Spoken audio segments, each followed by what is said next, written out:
Well, greetings, imagination connoisseurs. Once again, it is I, your Duke of Dope Discourse, your master of fun and wonder, your viceroy of verisimilitude, your sommelier of sci-fi, all that. Welcome to June. It's June 1st, ladies and gentlemen, boys and girls, gentle beings, however you identify across these 28 known galaxies. It is June 1st. I can't believe it's June. We're in the 6th month of 2021. My God. You know, when I look back from my deathbed, I'm going to think somebody owes me a year and a half of my life. But that's okay. We're getting through it. We're having fun. We're making lemonade out of lemons, I guess. It's all good. We're back to movie theaters. I'm vaccinated. I'm actually traveling in August on a job.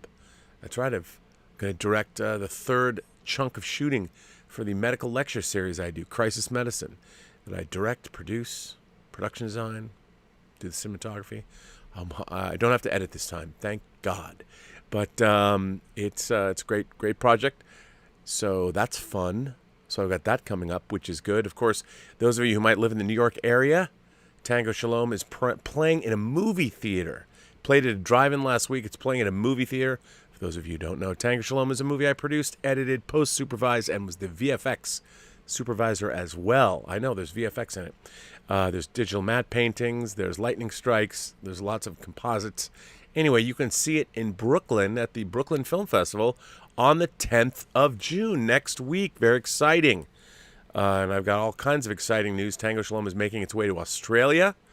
It's going all over the place. It's going to the Buenos Aires Film Festival. It is going to Madrid. It's going to Spain. All kinds of fun. All kinds of fun. You know what else is fun? I'll tell you what's fun. The last episode of The Midnighter was the 007th episode, and I missed talking about Bond, which I thought was that was a big mistake on my part. But there was an article that dropped today thanks to Tom Jr. Jackson. Tom Jr. Jackson tweeted this article to me. Actually, it was written by John Logan, the screenwriter of both, well, one of the screenwriters of both Spectre and Skyfall.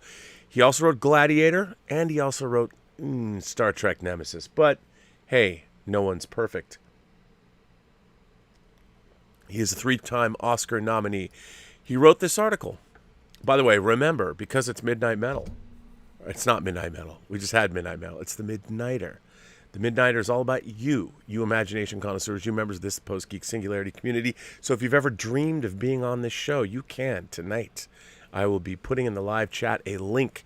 So please, if you've got a decent phone, you've got a decent camera, you got a decent microphone, and you want to be on the show, now's your chance. Now, listen, if you've been on the show a lot, if I might ask, just hang back, see who shows up at first, so we can have some new people on. And you know you're going to get back. You're going to come back and have another chance. You know tonight. I'll let everybody in eventually. So anyway, I wanted to talk about this article because I read it and I thought it was fairly interesting. And this is actually from John Logan, who makes a lot of salient points. This was published in the New York Times yesterday, Monday, May 31st. So, by John Logan. Now Amazon owns 50% of 007. With the acquisition of MGM and its movie catalog, the online retail giant bought into the James Bond franchise. When I heard this news, a chill went through me. Having worked on a writer on Skyfall and Spectre, I know that Bond isn't just another franchise, not a Marvel or a DC.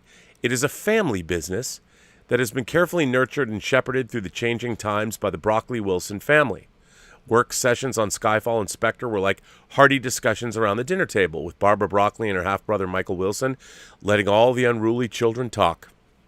Every crazy aunt and uncle were given a voice. We discussed and debated and came to a resolution as families must, with no outside voices in the room. When you work on Bond movies, you're not just an employee, you're part of the family. The reason we're still watching Bond after more than 50 years, approaching 60 years actually, next year, 2002, will be the 60th year of the franchise.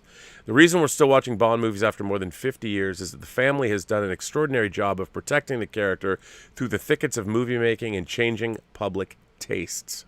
Corporate partners come and go, but James Bond endures. He endures precisely because he's being protected by people who love him. The current deal with Amazon gives Barbara Broccoli and Michael Wilson, who own 50% of the Bond empire, ironclad assurances of continued artistic control. But will this always be the case? What happens if a bruising corporation like Amazon begins to demand a voice in the process?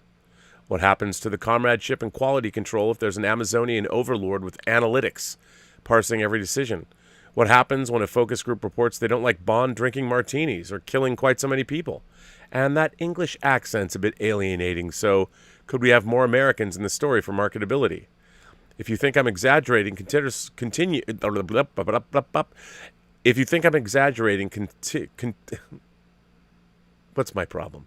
If you think I'm exaggerating, consider some internal polling data that decreed that the movie adaptation of Sweeney Todd, for which I wrote the screenplay, would be much more popular without all of those annoying songs.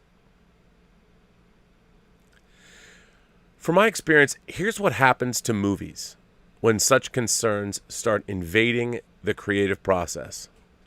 Everything gets watered down to the most anodyne and easily consumable version of itself. The movie becomes an inoffensive shadow of a thing, not the thing itself. There are no more rough edges or flights of cinematic madness. The fire and passion are gradually drained away as original ideas and voices are subsumed by commercial concerns, corporate oversight, and polling data. I wonder whether such an outre studio movie as Vertigo would have survived if such pressures existed then. Not to mention radical films like Citizen Kane, The Red Shoes, and Cabin in the Sky, and Bonnie and Clyde. Why worry about Amazon? It's not that it's a bad faith company. It's that it's a global technology company with more than $1.6 trillion market capitalization that produces on a mass scale and is obsessed with the customer experience. It is not necessarily a champion or guardian of artistic creativity or original entertainment. In the context of the larger company, Amazon Prime Video is not chiefly about artists. It's about attracting and retaining customers. And when bigger companies start having a say in iconic characters or franchises, the companies tend to want more, not better. And the quality differential can vary wildly project to project. See the rapidly expanding Star Wars franchise at Disney and the DC Comics franchises of Superman, Batman, and others at Warner Brothers. As a screenwriter, I've had the opportunity to work on several big studio movies. Those that emerge with meaning, with art and uniqueness intact, are always those that are protected from undue corporate influence. Those occasions when the movie makers can work in a protected environment. In my case, films like Gladiator, The Aviator, Sweeney Todd, Rango, and Hugo were all made from passion and without ever worrying about synergy or spin-offs or cross-platform marketing. Artistic control and stewardship are especially vital to big movies where the voices are many and the stakes huge. When we were making Gladiator, it took a giant like the director Ridley Scott to fend off the countless naysayers who predicted disaster would befall our sword and sandal epic. They questioned everything, especially the ending. Isn't it a bummer? How can we have a sequel if you kill the hero? And is there any way we could avoid an R rating? But Ridley believed in the story we were telling and how we were telling it. So he resolutely kept the commercial concerns and noisy corporate voices outside the door. So too Martin Scorsese with our Howard Hughes biopic, The Aviator. A subject like Mr. Hughes naturally invites controversy and high emotion. The push from outside the creative circle was for the lurid and sensational. But Marty stared down every challenge that threatened our more humane version of the story. He sometimes said, yes, that would make an interesting Howard Hughes movie, but it's not our Howard Hughes movie. Significantly, in the case of both Gladiator and Aviator, we were working with brave producers who defended our choices.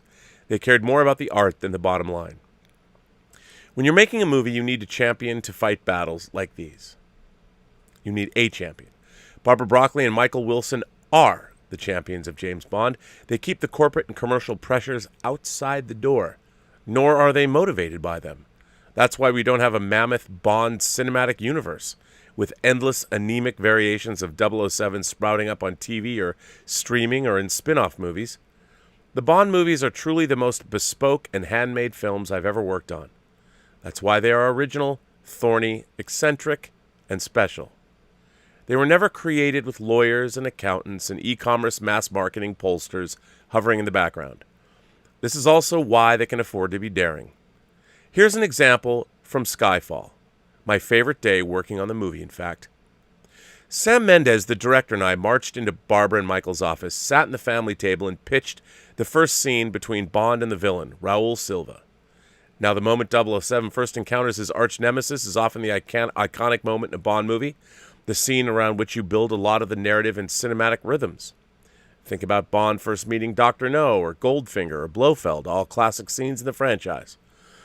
Well, Sam and I boldly announced we wanted to do this pivotal scene as a homoerotic seduction. Barbara and Michael didn't need to poll a focus group. They didn't need to vet this radical idea with any studio or corporation. They loved it instantly. They knew it was fresh and new, provocative in a way that keeps the franchise contemporary. They weren't afraid of controversy. In my experience, not many big movies can walk with such freedom and risky joy. But with the Broccoli Wilson family at the helm, Bond is allowed to provoke, grow, and be idiosyncratic. Long may that continue. James Bond has survived the Cold War, Goldfinger, Jaws, Disco, and Ernst Stavro Blofeld several times. And I can only hope that the powers that be at Amazon recognize the uniqueness of what they just acquired and allow and encourage this special family business to continue unobstructed. Bond's not content, and he's not a mere commodity.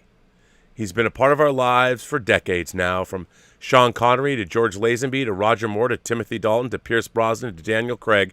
We all grew up with our version of 007, so we care deeply about him. Please let 007 drink his martinis in peace. Don't shake him. Don't stir him. What a fantastic piece this was. But I think, it speaks to a larger notion of our entertainment. What is it that we've always liked about entertainment? Is it something that has been, analyzed to death? No. All of our entertainment is that we love. All of the classic entertainment. I mean, if you use something like Star Wars. Star Wars it sprouted out of the imagination of one man who put together a team of people that he trusted, that were able to take his vision and do something unique with it.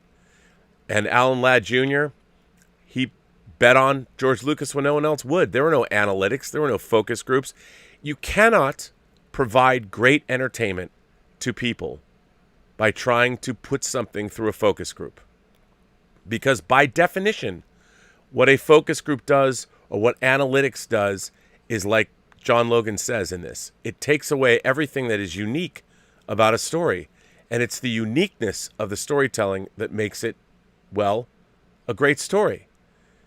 You can't design a great story based on stories that have come before or analytics that you've received, because that takes away the human element. The great things about stories is that they are inherently supposed to be unpredictable. You cannot design them by committee. Storytelling is auteurist, whether it's a novel, whether it's a short story, whether it's a showrunner who has a clear vision for their television series, or it was a director and the writer or the producer working together synergistically to create a movie that no one's ever seen before. I just watched Mayor of Easttown, and I binged it over the weekend. I wanted to see it before. I wanted to get to episode 7 so I could watch it live. We did. We watched it right as when it was starting at 7 o'clock, Elizabeth and I did. And while I've seen I've seen a lot of murder mysteries. I've read a lot of murder mysteries. I've watched a lot of these shows. There's a lot of them, these procedurals, these limited series procedurals. I love them. Mayor of Easttown was terrific. It was an original creation by the writer. And I thought that its combination of murder mystery and, overcoming grief on many different levels for a lot of people was quite unique. A heady, frothy mix. And I'll tell you something. There is no way analytics or a committee would have ever designed that show. The fact that, first of all, Kate Winslet, fearless. I don't think she wore makeup or she fixed her hair. I mean, her roots had grown out purposely. I mean, it was one of the most astonishingly realistic. Talk about verisimilitude. Kate Winslet in Mayor of Easttown, peak verisimilitude. It's, of course, what I live for. I mean, sure. Were there some melodramatic missteps in it? Maybe a little. Did everything hit home? Nah. But for the most part, I'd give it an 8.5 out of 10. It was a pretty astonishing piece of entertainment. Very adult, very edgy, but it threatened to, but it never fell into the horrible melodrama that sometimes we see. Great, great, great stuff. And I'm all for that. And as corporations take over our entertainment companies, the one thing that they better not do, woe to them, is if they take away the unique individuality of the people that are making these things. And I would say also to the filmmakers that are looking to make your movies, maybe try and be a little bit more creative. Try not to break the bank every time, because the less you make your movie for, the more control you'll have. And when it succeeds, the better off you're going to be in the long run. So anyway, I'm very excited about seeing No Time to Die. When do I get to see it? I have no fucking clue. But I am really, really, really excited to see it. So hopefully it'll be sooner rather than later. It's October. So maybe, God forbid, we will be able to see it. I have a letter. From Sonny Dominguez. Sonny Dominguez writes in and says, Rob, I want to share how much I've come to enjoy The Midnighter. It has that neighborhood bar feel where you, as the virtual barkeep, provide an opportunity for people to share their thoughts and experiences on a multitude of fandoms. Plus, I always enjoy your stories that involve people I am a fan of, too. You mentioned in your hot take of Ken Foray how some feel as if they're your friend due to getting to know them in a movie or a TV show or now on YouTube. I feel like I know and retain more information about your life than some of my own friends. I've come to appreciate how genuine and at times vulnerable you have been. Whether we call ourselves fanboy, geek, imagination connoisseurs, we all share similar attributes and strive to live by a similar moral code. Which is why the toxic fans who have risen in the fandom have oftentimes made me appreciate those who can have mature and open-minded conversations of the things we love and don't love from the properties we follow. I compare the toxic wing of the fandom to the people who attend church, yet you wouldn't have guessed they had any faith based on their attitude and behavior towards others. The joy of loving the same things you do doesn't live in them. I reflect on all fandoms I've gravitated towards, and they seem to follow a common theme: a desire for goodness. It seems that every property that I enjoyed growing up was introduced to me by someone who wanted to share their enjoyment of it too. My dad introduced me to movies. My TV shows were influenced by what my parents and grandparents enjoyed. One day, I would like to discuss how our family influenced and encouraged our entertainment interests. That's a great, great topic. You know what? Why not make it a topic of tonight's conversation? If you want to come on live on the show and talk about it, why don't we make that one of the things that we'll discuss? I want to know how your family influenced your imagination connoisseurship then. Sonny's got the right idea. Let's talk about that. Who influenced you to become an imagination connoisseur amongst your family? Your friends too, but who got you into it? What shows did your parents watch? I hear so much from people that they watch Star Trek as their parents. But let me continue with Sonny's letter. I think at the core of all fandoms I enjoy is the belief and pursuit of goodness. Yet over the decades, I've noticed many say that the concept of goodness is outdated, vanilla, or even boring. After all, I get people prefer hanging out with someone who is a tad edgy over the goody two-shoes type, yet it's the desire for goodness that really makes me relate to certain characters. I attended a SAG event for Les Miserables that featured director Tom Hopper. He goes on to explain that the reason he's cast Hugh Jackman in the role was he made goodness interesting.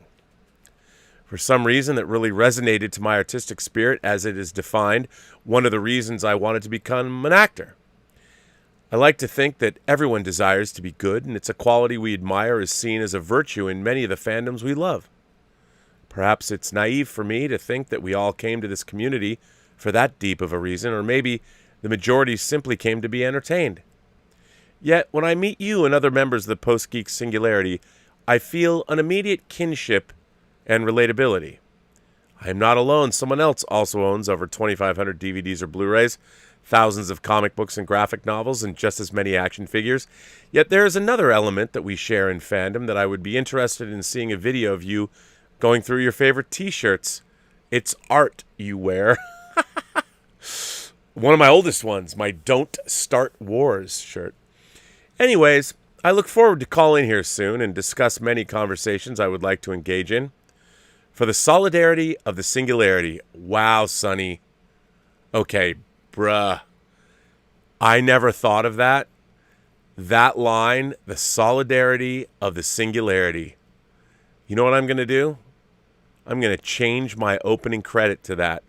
The solidarity of the singularity. Wow. Together we are one. That is fucking fantastic, Sonny Dominguez. P.S.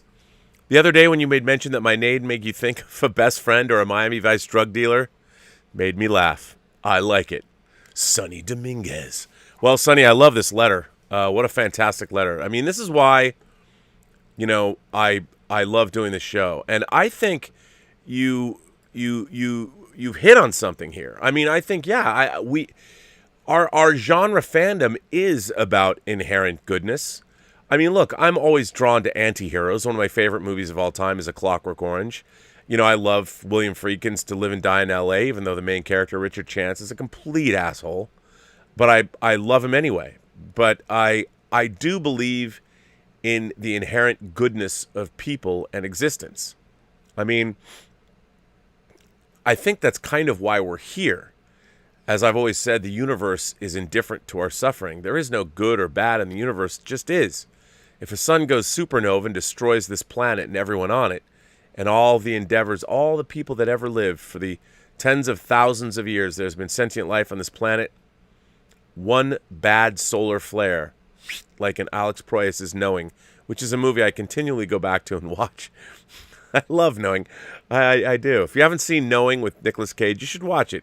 It's a great science fiction movie. It's really interesting, and it has a pretty interesting twist. But I do believe in goodness. I've seen more goodness in the world than evil, although I'll tell you something.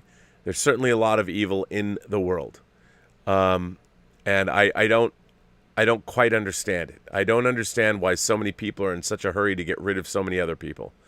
It doesn't make sense to me. Life's too short.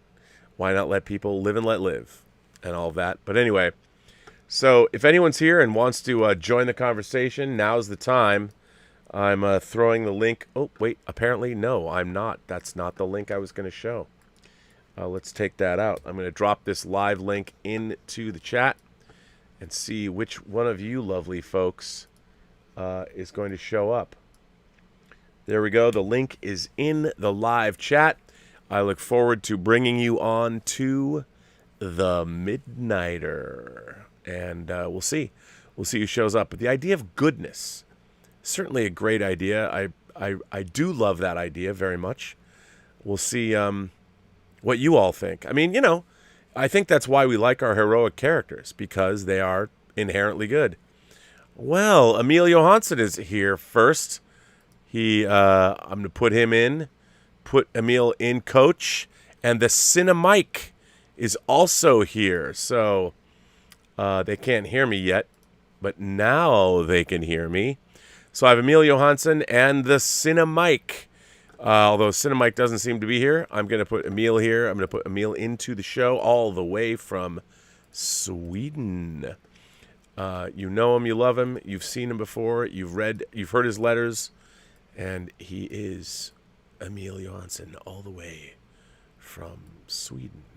But Cinemike, I cannot see you. I don't know where your camera is. It's all dark. So, sir, try again. Emil, let me put you in. Oh, wait, Zod Rider. Oh, always good to see the Zod Rider here. I'm going to add Zod Rider into the show. Zod Rider. Oh, Zod Rider is here. I knew he'd be here. He's not going to let me down. How are you, sir? Can you hear me? Can you hear me, Zod Rider? Fantastic. I'm going to put you both into the show. We've got Emil Johansson in the middle and Zod Rider on the right. This the two of you. I've just been given a bevy of riches. My God, it's going to be great to have you in the show tonight. How much fun is it going to have the two of you? Let me just put you in the little frames. It's not like Streamlabs where I can just pop people in. I actually have to do some production work for this show. So for those of you who don't know, in the middle we have Emil, and on the right side we have the Zod Rider. Welcome to Midnighter, gentlemen. How are you?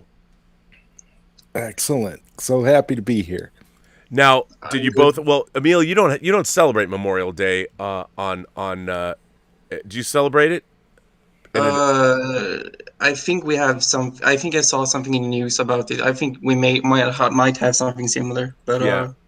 I don't celebrate it personally. And Zod Rider, did you do something good today? I did. I watched a classic, a classic film that I wanted to bring up to you. I acquired this film on Blu-ray, The Swimmer. Wow, and that's the new special edition. This is the new special edition. Yeah. And I wanted to, bring this up to you on the show because I've heard you on Robservations bring this up, and every time I try to bring it up to you when you come on my live streams and stuff, it always seems to just get brushed off, and we never really get a chance to talk about it. So I wanted to bring it up because I think it is an absolute masterpiece of a film. Okay, I agree with you, and it's one of those movies where how do you explain to people? I think we live in an era where a lot of movies are really lost on people because we now are so programmed to follow the 3-act structure, and this movie is quite different, and I don't think a movie like this could ever be made today. I recommend it to everybody I talk to about cinema. It's incredible. Why don't you... How is it different from a regular movie? Well, is it in 3 acts? Well, Zod, why don't you, if you could break it down, tell us, what is The Swimmer about? It's a whimsical, fantastical, wild, psychological film about a man who's on the edge because he's losing everything in his life and he has been unable to accept it. He has some prominence and popularity in the community for which he lives, and he believes that he has friends. But one of the things that he learns throughout the course of the film is that he really doesn't have friends, and that humanity is essentially useless to him in the state that he is in. It is literally one of the most just jarring and psychologically amazing films that you'll ever watch, because it was mind-blowing to me. And I thought to myself, I've never seen Burt Lancaster in a movie where he actually had to act his butt off. I mean, this guy literally if he didn't get any awards for this movie got swept under the rug. Nobody cared about it. I don't understand it. This movie was mind-blowing, especially for the time. And I think what happened was it just kind of went over people's heads. Well, it doesn't exactly unfold like a traditional narrative. No, not at all. It's you watch it, so it's hard. Why don't you set the stage of how? I mean, the thing is, part of this movie is the discovery of it, and I would say that to try and explain plot-wise what happens does the movie an injustice. Exactly. I mean, the fact that he's in his swimming trunks the entire film and thinks he's just going to swim through life in that particular instance is weird enough in and of itself. And maybe that's one of the things that kind of put people off, because you see Burt Lancaster shirtless and in blue trunks the entire film. So it's and wandering from people's houses. I mean, like his neighbors. The swimming pool. Yes. I mean, it's like in this endless afternoon party. It's sort of. But that's where I say it has that, has like almost like a fantasy vibe to it, like almost like a mystical. Like, I don't know, Rob, but you remember the old days, in high school playing D&D, right? Sure. it kind of has like a D&D feel to it. Yeah. The way he adds more people as he goes along, and he tries to add people and people turn him down, and he tries to, push forward, and the interactions that he has with people almost seems like a role-playing game, only it's life. And it is so done so well. I completely agree, and I'm very impressed you have the new special edition of that. That's something you just reminded me that I have to pick that up. It has like the soundtrack and everything. I mean, Yeah. it's literally like the best special edition. It's more than a movie that I would think that a movie like this would ever get. I mean, Right. Well, what's interesting is I have to tell you, I was unaware of this movie until I picked up the original Blu-ray that was released, and because it was one of those, I guess it's become a cult movie, but it was something that it really has fallen through the cracks. And I think one of the interesting things about the more you go back, we only remember, I've always said that pop culture has about a 20-year half-life. And after 20 years, most people forget. I mean, fans know, but the general public, you think about a movie, Forrest Gump's 25 years old, and people are like, oh yeah, I love that movie when it came out. But it falls away. Like the new generation, if you were born in 2000 and you're now 21 years old, what do you know of Forrest Gump? I mean, you might have seen it, but you missed when it was part of the culture. You missed when it came out and it won its Academy Awards, and everyone's like, life is like a box of chocolates. And I mean, if you didn't live through it, you can watch the movie again, but you don't understand its cultural impact at the time. So I was actually thinking about that some day ago about Forrest Gump, because I watch a lot of Marvel movies, and I talk about them with my little brother, and he was born in 2000. But I was wondering, does he even know about movies like Forrest Gump? Because all I talk about to him are like the popular, Marvel movies and stuff like that. But I just revisited Forrest Gump, and I was like, this is an awesome movie. And I wonder, do people even know about that in this, generation? Well, that's that. I wonder about that all the time, and a movie like The Swimmer was basically lost to time, and I think that I'm pretty up on growing up as a kid, getting a VCR, and I was one of the first people on my block to have one, and then I worked in a video store when there were no video stores, and I considered myself a fairly astute student of cinema, and I had never heard of this movie. I'd never come across it ever. And then when it was coming out on disc, I picked it up. I'm like, what is this?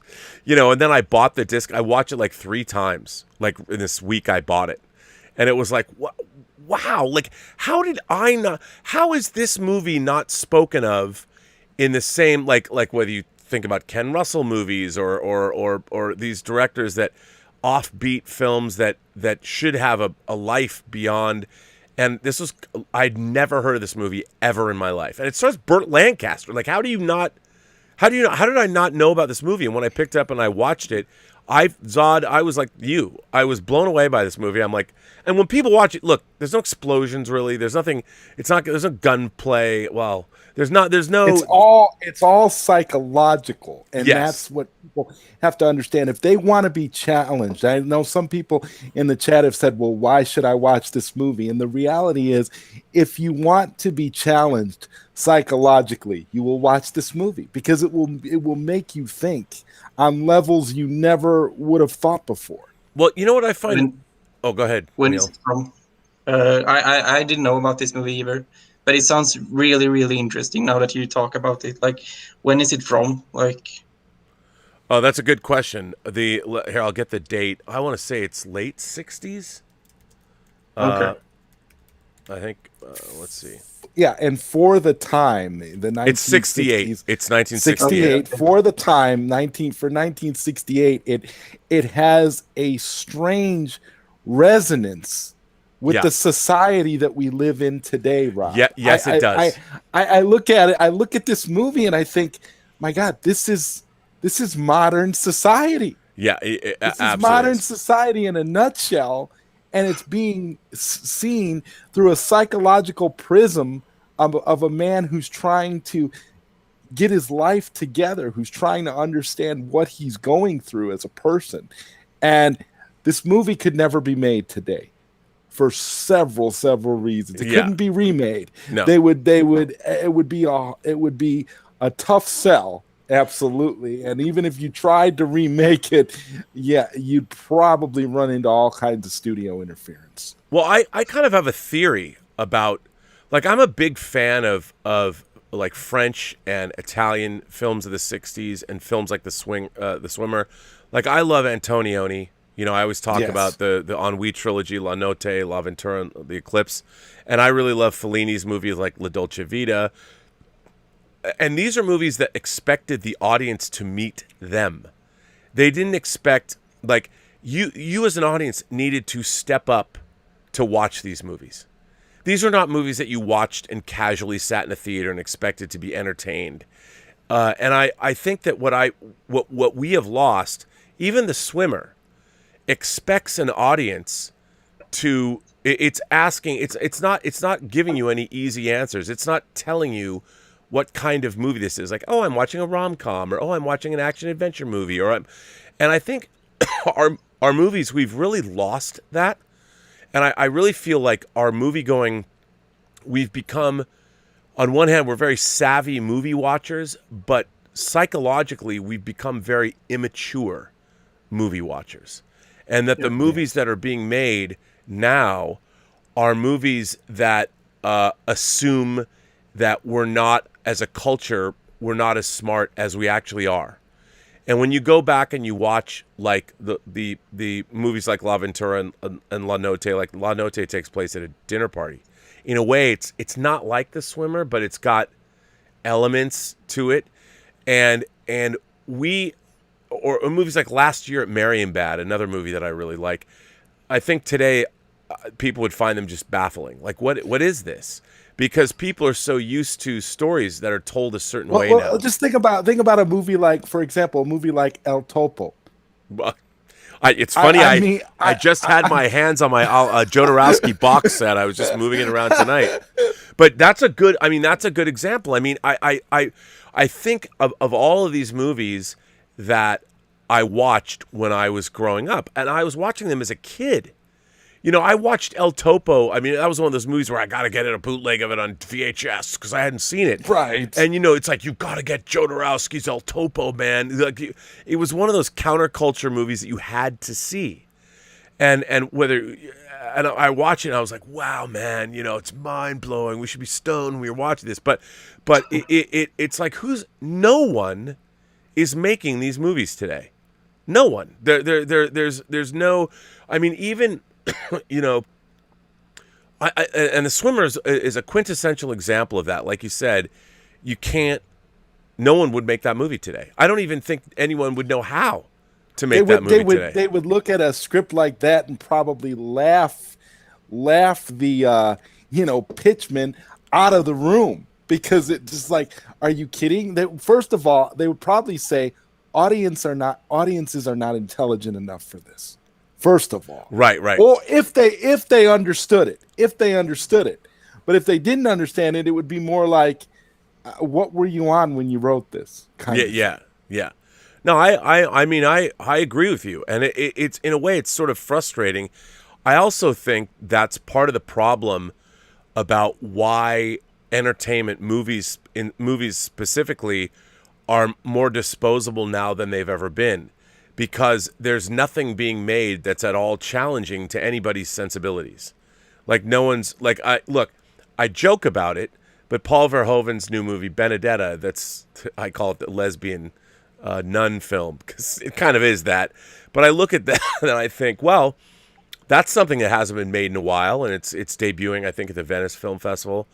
And I'm just, it's strange to me that not a lot of filmmakers are making movies, and I think they can't. Because now, with so many people getting a say in what movies get made, that it's really hard to find financiers that are willing to step up and finance a movie And, like The Swimmer. and cancel culture hasn't helped either, Rob, No. because if you make a controversial film in any way, you're tossed to the wolves or thrown to the sharks simply for trying to have a creative expression. I mean, I just I think cancel culture is the epitome of the immaturity of our culture.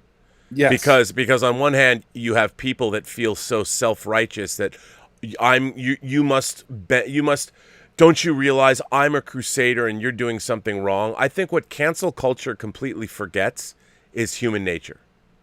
Like it believes in a kumbaya perfect world, and it completely does not allow for the reality of human beings are complex. We are dark. We have thoughts that are not necessarily pure or clean or whatever.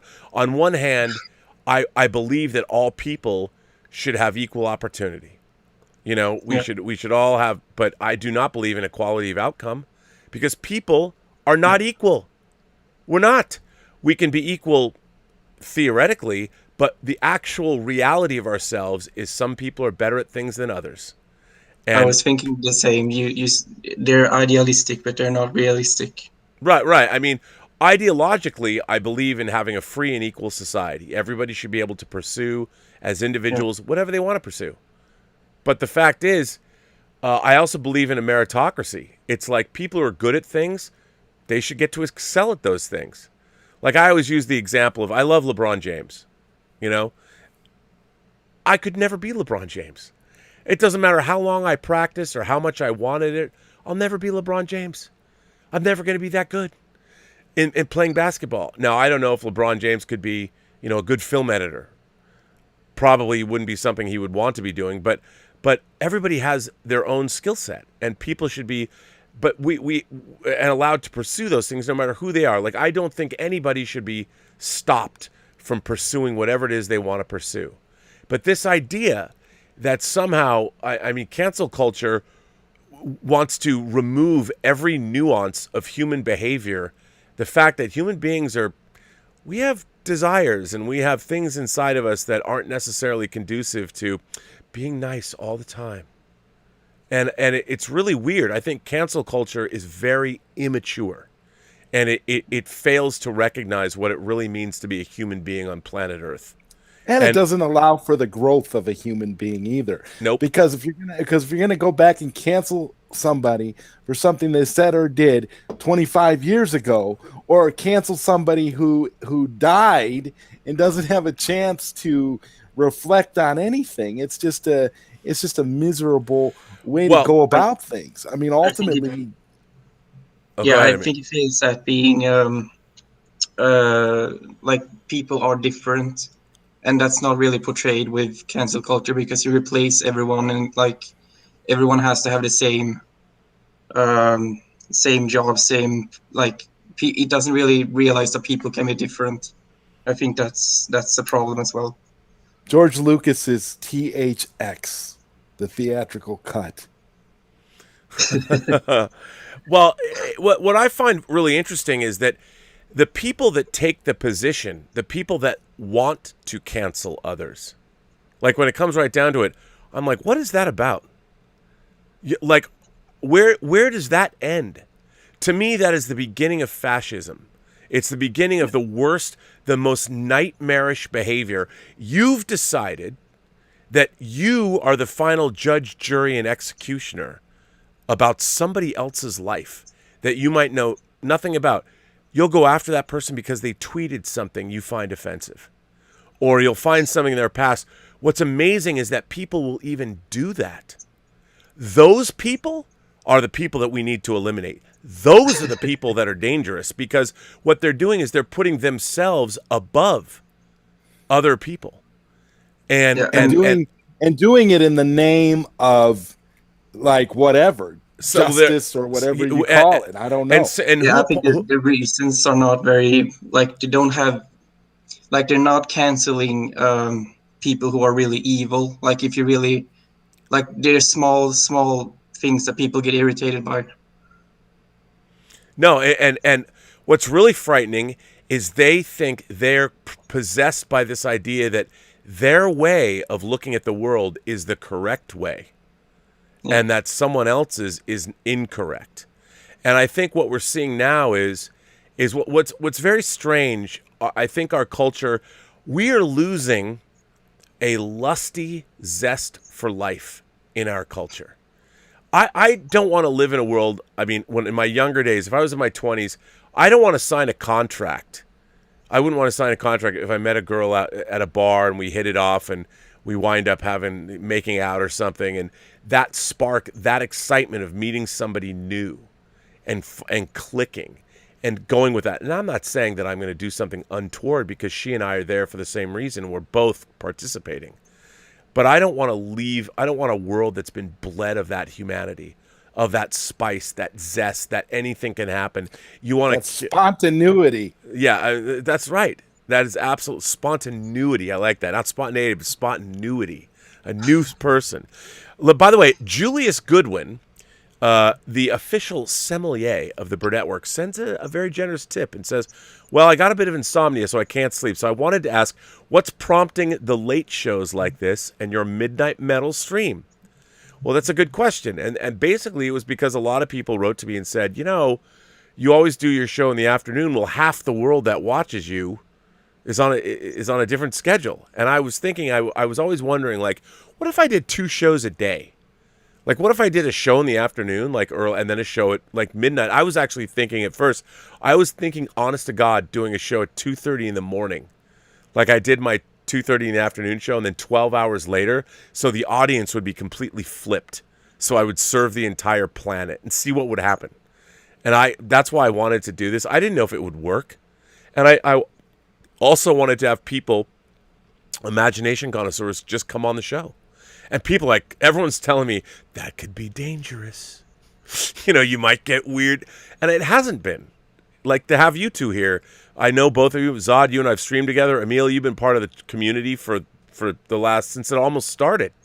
So, now I'm talking to you guys. Zod, where are you at? Tell the audience where you're at. I'm in Illinois. You're in Illinois. Emil is in Sweden. Yep. Now, how cool is that? That's beautiful. That's beautiful. Nice to meet you, Emil. I mean, that's awesome. Yeah, see? Yeah.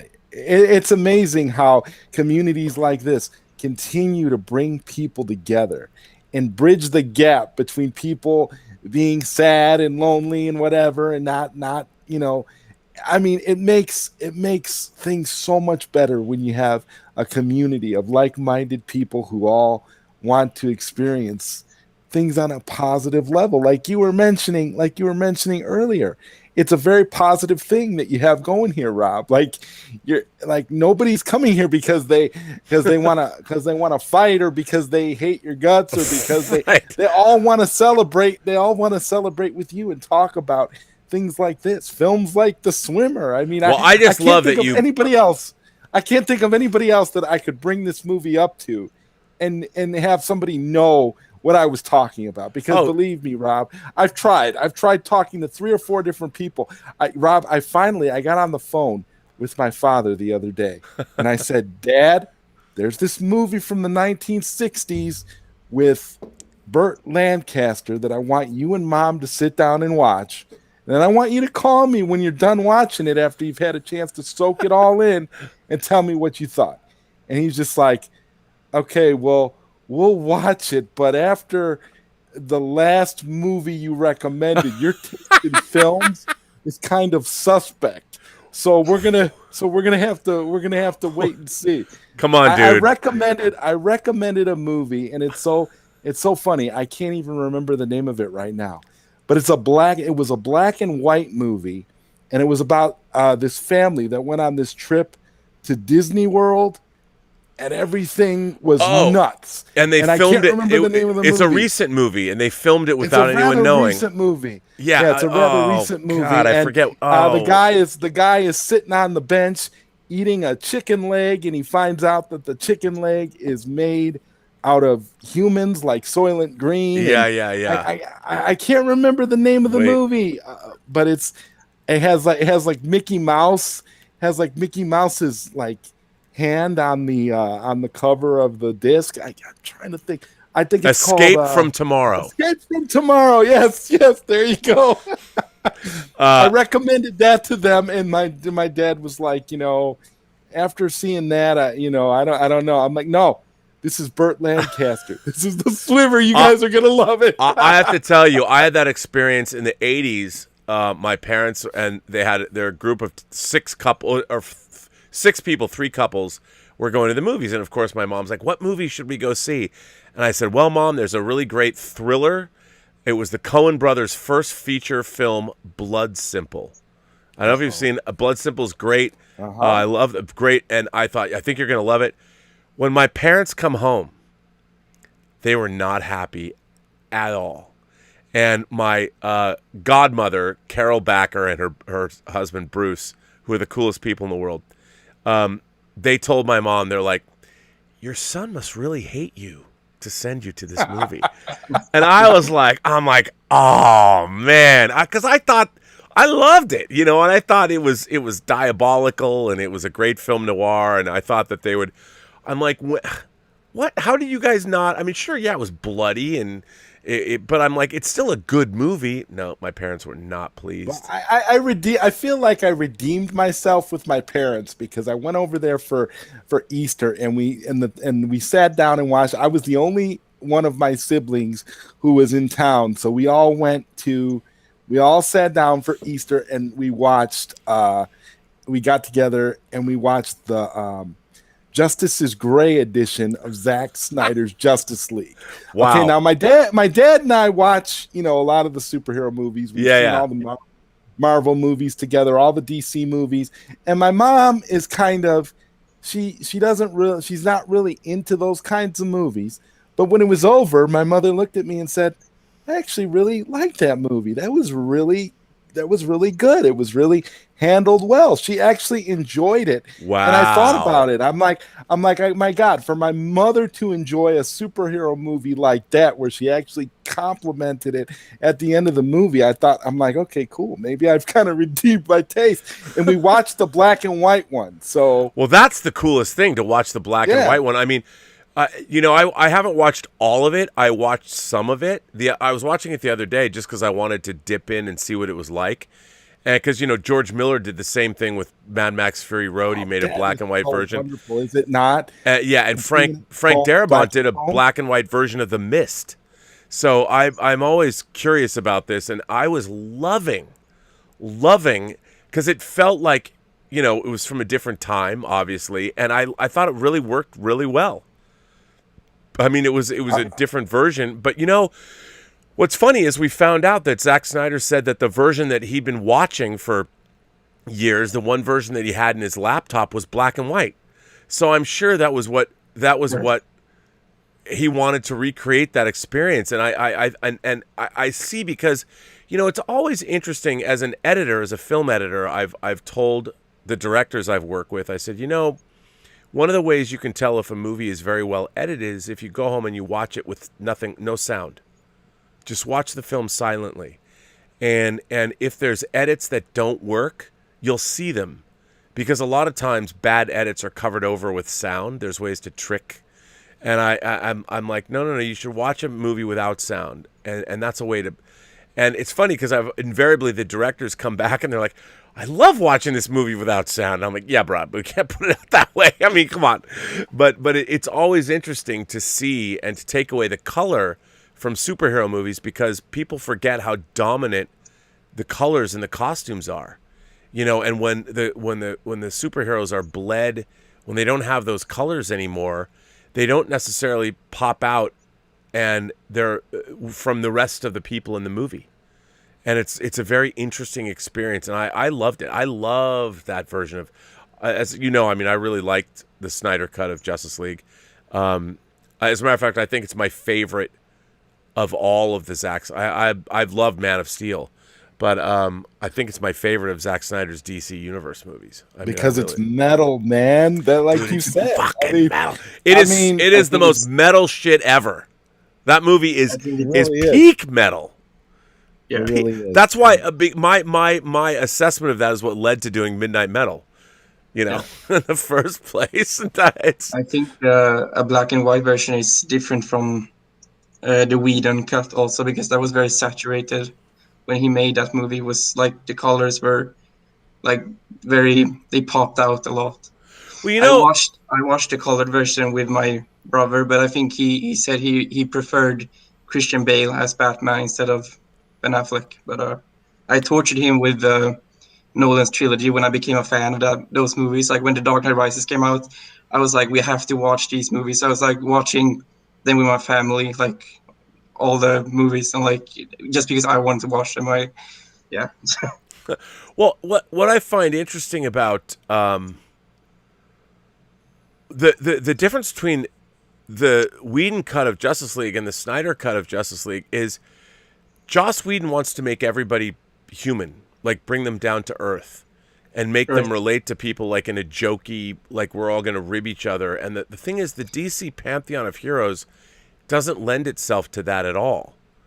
You know, and one thing that I did not like was when he made a joke out of the whole like "Do you bleed?" line, because that was like symbolic. Because gods don't bleed. You like say that, but like if a god bleeds, then he's not a god. But he made that into a joke, like it was just some conversation. Like he took away the symbolism of it. I did not like that. No, right? Gods is the key word here, though. I mean. That's the thing. And, you know, it's funny when I think about that. There's a Star Trek episode from the 3rd season. It all comes back to Star Trek for me. But it's the episode where Kirk basically becomes an Indian god. They find this Indian colony on a far planet, and Kirk gets zapped by this machine, and he loses his memory, and he knows a lot of things, and he's taken in, and he falls in love with the most beautiful girl in the Indian tribe, but they make him the medicine man. They think he's a god because he came out of this machine, this alien obelisk. And there's a scene when he gets in a knife fight with this other Salish, this guy who is the medicine man, and he doesn't believe that Kirk's a god. And Kirk he cuts Kirk with a knife, and Kirk bleeds, and he says, "Behold, behold a god who bleeds." And I've always thought that the whole exchange, even in Batman v Superman, you know, was because Zack Snyder saw that Star Trek episode. You're probably right. I mean, because it all comes back to Star Trek, and I wanted to mention because you had said about, you know, like that from the letter that you got about who in your family, you know, yes, influenced where you started with your fandom, and for me. It was my cousin Terry. My cousin Terry got me into Star Trek at a very young age. I think I was probably 3 years old. Oh, good man!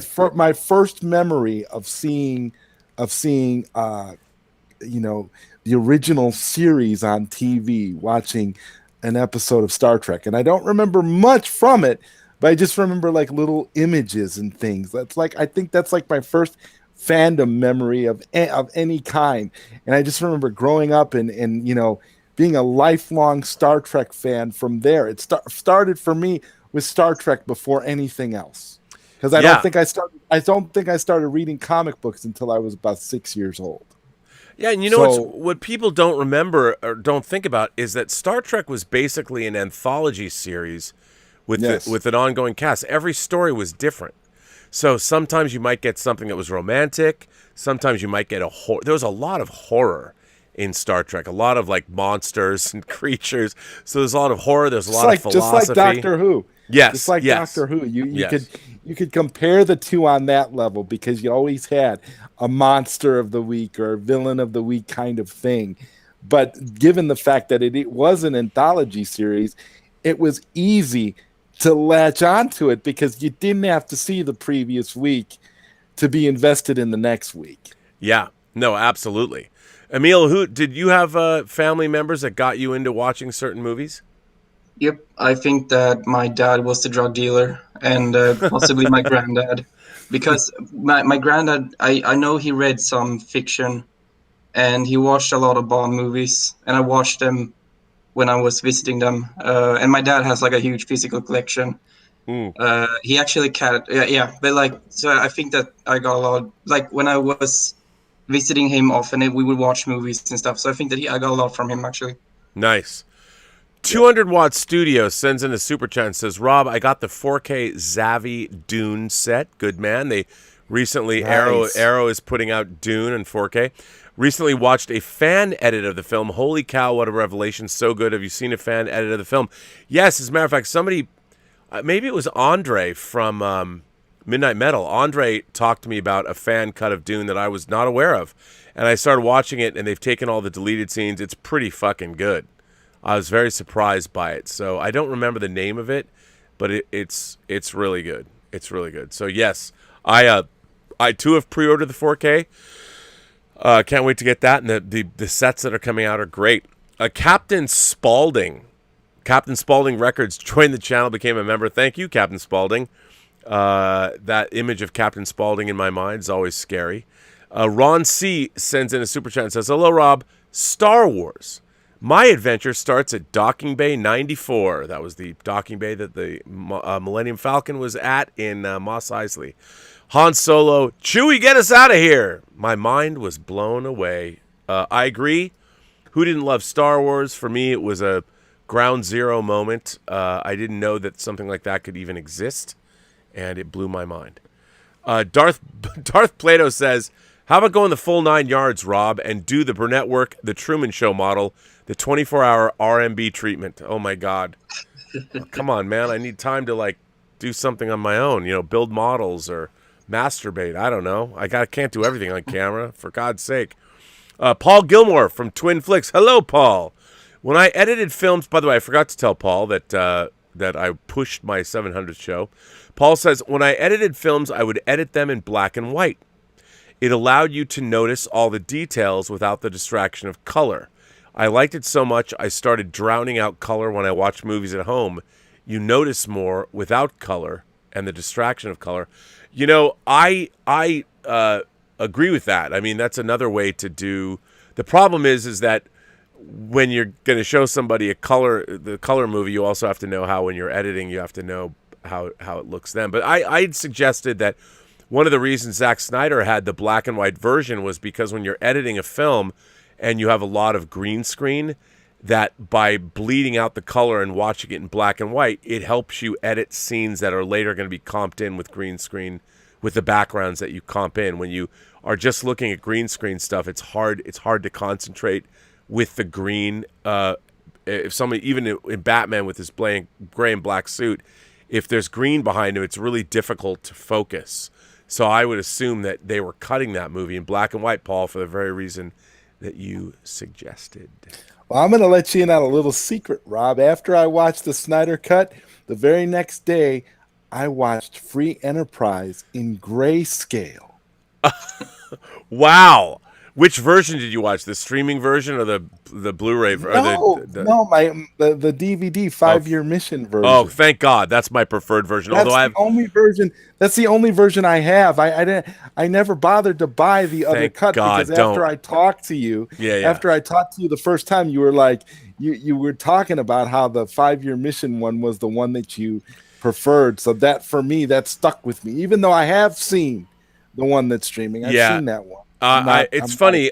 I've recut. I have a new version of the movie. What I want to do is want to do a definitive version of the film, because there's a couple scenes that I never even edited that I'd like to revisit. But I've tightened the whole movie.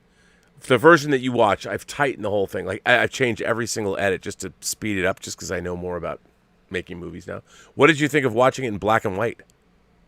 It was a fun experience. It was really nice. I mean, Shatner in black and white. I was thinking Twilight Zone. Do you think that I would get canceled if I re-released that movie? Because there's a couple of jokes, like the Woody Allen thing about Mia Farrow getting raped by the devil. I don't know about you being canceled, but I know I would be very, very happy, considering that is one of my top 5 favorite films of all time. So I'm gonna wow. So well, thank you. I mean, I that's my goal for the rest of the year, is to get the 4K version of that out and to do. I think the definitive version. If you're a fan of the movie, you would never know the changes I made. They're so subtle. But there are a couple of things. There's some scenes like, I've watched that movie so much, Rob. I think I would know. I would be looking for them. Yeah. Well, the Logan's Run dream sequence. I shot it to be much more surreal than it is, and there's a lot more coverage of it. Like I had multiple versions of Rafer, like he was being surrounded by Mark was being surrounded by, and I just cut it down and made it shorter. And because I didn't know, honestly, I didn't know how to cut what I'd shot to make it work, but now I do, and it would be great to go back and just add some more things into it, but not. It wouldn't change anything. I think it would just make it more cinematic. That's more long. And if you look on the Burnettwork website, I have a free enterprise thing where I've recomposed the movie for widescreen, because that's kind of the way I saw it in my mind. It's 1.85, but I think for widescreen it looks better. Is the one streaming? If I'm not mistaken, is it streaming in 4:3? Dude, don't even. Yes. I'm just curious, because I'm like they treat all these movies that came out back then like, it's like in standard def 4:3. Yeah, standard def 4:3. Like that's what they go for everything that was made back then. Like they think that's. Well, do you know what it is? It was a transfer that was made in 1999. So you're watching a transfer that's 22 years old. It's fucking terrible. I don't even know why anybody would stream it. It's just bad. And the one thing also about the sound mix and the Final Frontier, the 5-year mission edition, the new one would be called the Final Frontier version, but the 5-year mission edition has. So that's what the 4K is going to be. It's going to be the Final Frontier. Yeah, the Final Frontier edition. That's what the 4K would be, and it would have the other versions of it. But I would do things like, for instance, in the end credits, there's a lot of joke credits. And one of the credits is the day the moon left Earth's orbit, which is September 13th, 1999. It's from Space 1999. I would change something at the beginning of the movie because the movie's set in late 90s Los Angeles. So when the movie first came out, it says there's a thing that says the near present, because that's when it started. Like it's a slightly different world. I would actually change the movie now. The opening of the movie would be September 13th, 1999, the day that Mark is pitching Brady Killer. So what's interesting is in the end credits, it would set up a joke that would later be paid off, because no one's going to know unless you're a Space 1999 fan, no one's going to know what September 13th, 1999 is. But for the new version of the movie, because it's a period piece, I'd want people to understand that it took place in 1999 Los Angeles, but then the joke gets paid off. People are like, what the September 3rd? What? And then, of course, it's the day the moon left Earth's orbit in space. Well, so speaking of Space 1999, Rob, did you know that Big Finish has released a new audio drama series of Space 1999? Yes, and as a matter of fact, because I've been rearranging the Robservatory, I have the first Breakaway. I have the CD, the box set of Breakaway. I do not have any more, but I do have that. And it was pretty good. It was weird. It wasn't bad at all. Yeah, it was weird hearing voices that weren't, Martin Landau and Barbara Bain, but it was still pretty good. My favorite audio thing I've heard in a long time, though, is the Sandman audio drama. Oh, it's beautiful. It's Dirk Maggs is an incredible audio master. I mean, this is a guy that took Batman Nightfall and made it into an audio drama. Yeah. And made it successfully back in the 90s. And he's went on to make so many great things. He did Hitchhiker's Guide to the Galaxy. He even adapted the Alien 3 script, the original Alien 3 script for Audible. Yeah. I mean, this guy is a genius. So yeah, when he did Sandman, I was completely blown away. As a Sandman fan, even Claire would be proud, man. Oh, that's something that I've missed. I feel like when I have time over, I really want to get like Sandman, because I heard you talk about it like on a show, and both the art looks amazing and the stories seem like really interesting. So I really want to get into that at some point. If you don't want to read it, just listen to it. It is phenomenal. The sound is just. No, it's incredible. It's incredible. And the thing about Sam, it's my favorite comic series of all time, because it's literally a story about storytelling. And ultimately it's about the power of storytelling. And yet it's also an epic fantasy story, and it has everything in it. It's just amazing. And it gets really dark and really disturbing, and then it also gets whimsical and joyful, and it's just amazing. And it has an incredible ending. The whole thing works. I have all the absolute editions. I love them. I can't wait to see the show. I mean, that's why I did a show about the brouhaha. Look, what's really funny to me is that if you read the comic, the Sandman character takes on, throughout the series, he looks very different a lot of the time. Like, depending on what era he's existing in, his guise changes. So the fact that he can be gender swapped, he could be a cat, he could be a black man, he can be whatever, because and that's kind of lost in what people are saying. And I know they promoted it with the pronouns, which I thought was kind of odd, but like the character of Desire doesn't have a gender. It's whoever you want Desire to be, and that was all part of. And I think one of the interesting things about the Sandman, for instance, was it was very LGBTQ friendly even when it was coming out. And that was inherent to the story. I mean, it was all part of it without pandering. It was just part of the tapestry of the story because Neil Gaiman knew so many different kinds of people. And it was one of the first very progressive comics. But the comic didn't come out and go, look at us. Look at how progressive we are. It just was. There was all kinds of representation in that comic. But Neil Gaiman's like, look at how woke I am and how representative of everyone. Look at how... No, it was just part of the story. The way all great stories are. The stories don't have to announce their agendas. Great stories are great stories just because. Right. Being that it's a great story, it doesn't have to prove itself. The work speaks for itself, and that is something that is completely lost on a lot of the entertainment that's coming out these days. Oh my God. Yes. I don't think that it's gonna break or make the story. Like if they have a diverse cast. I don't know anything about the story, obviously, but like it doesn't seem to me like it's gonna change because they have a diverse cast. Like that doesn't seem like it's gonna affect. Well, I mean, what's funny is a lot of like comic book fans. I know I get caught up in the look of the characters. But what's really interesting is if you think about it, and if you look at the Sandman comic, like, for instance, the character of Death is this pale-skinned pixie goth chick that you would see in a club in Britain. Now, it's been recast. A black actress is playing that role, so a lot of people are, like, up in arms about this. But for me, well, the Endless as human beings, I mean, they're in human form, they began in Africa.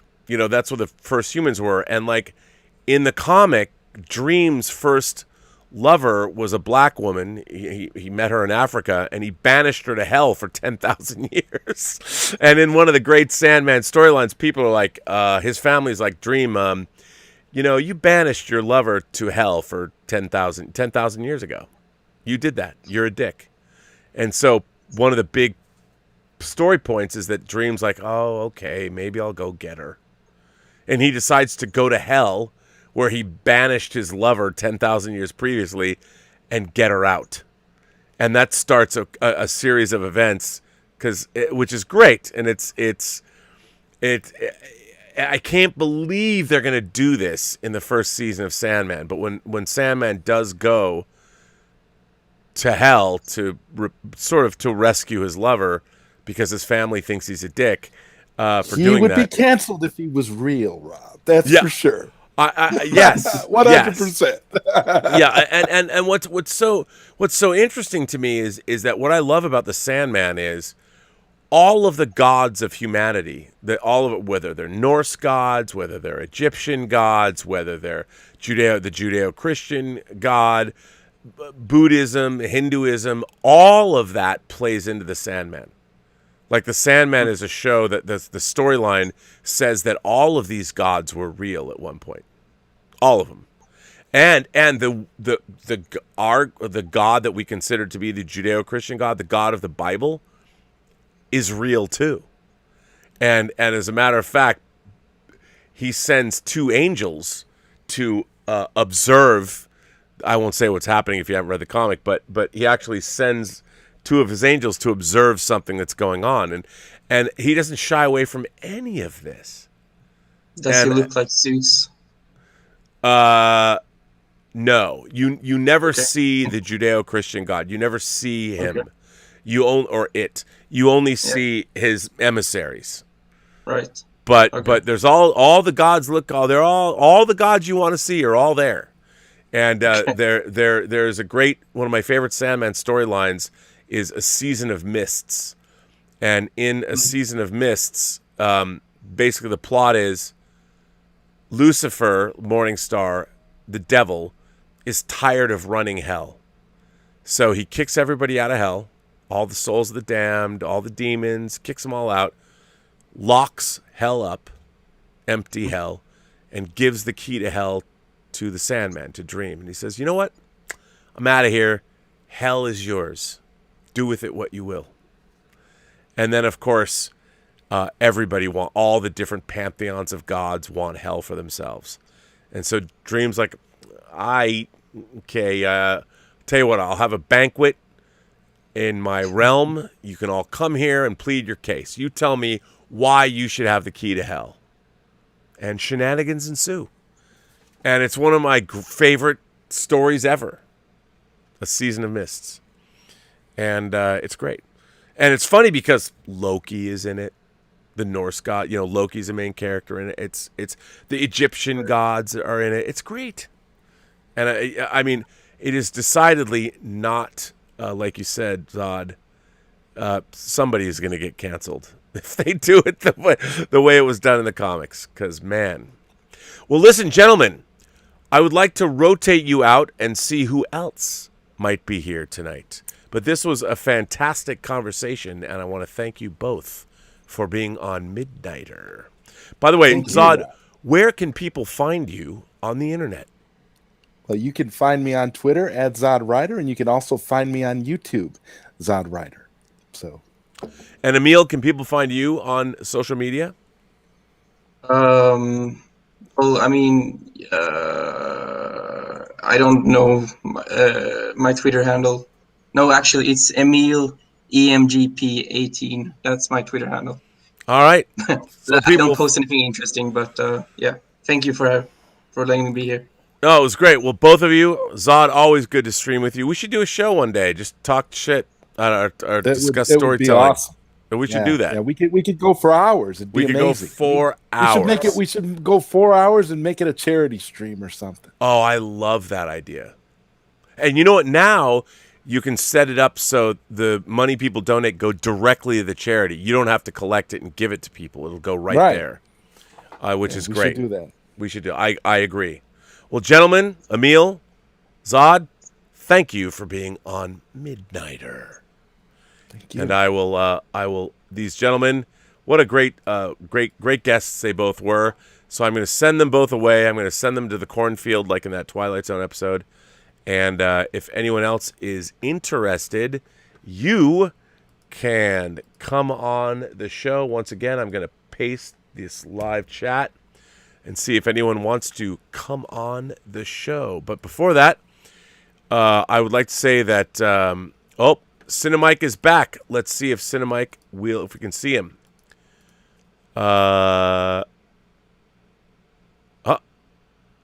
Cinemike, can we see you? I don't know why. I don't know why you are not connecting. Oh, we got you. Hello, Cinemike. Can you hear me? Yes. You can hear me. Cinemike, good to see you again. We'll see who else is coming in. Hang on. Let me I'll put you in the show, Cinemike. Oh, Explosive Werewolf is back as well. Weren't you on with Explosive Werewolf before, Cinemike? I don't know if I think you guys might have been on together before, but hang on. I will put you both in. Not yet. Well, hang on. Let me just put you guys in the show. Put you in, Coach. We've got Explosive Werewolf and Cinemike. And again, Cinemike makes this a truly international show. We're going from Sweden to the other side of the world.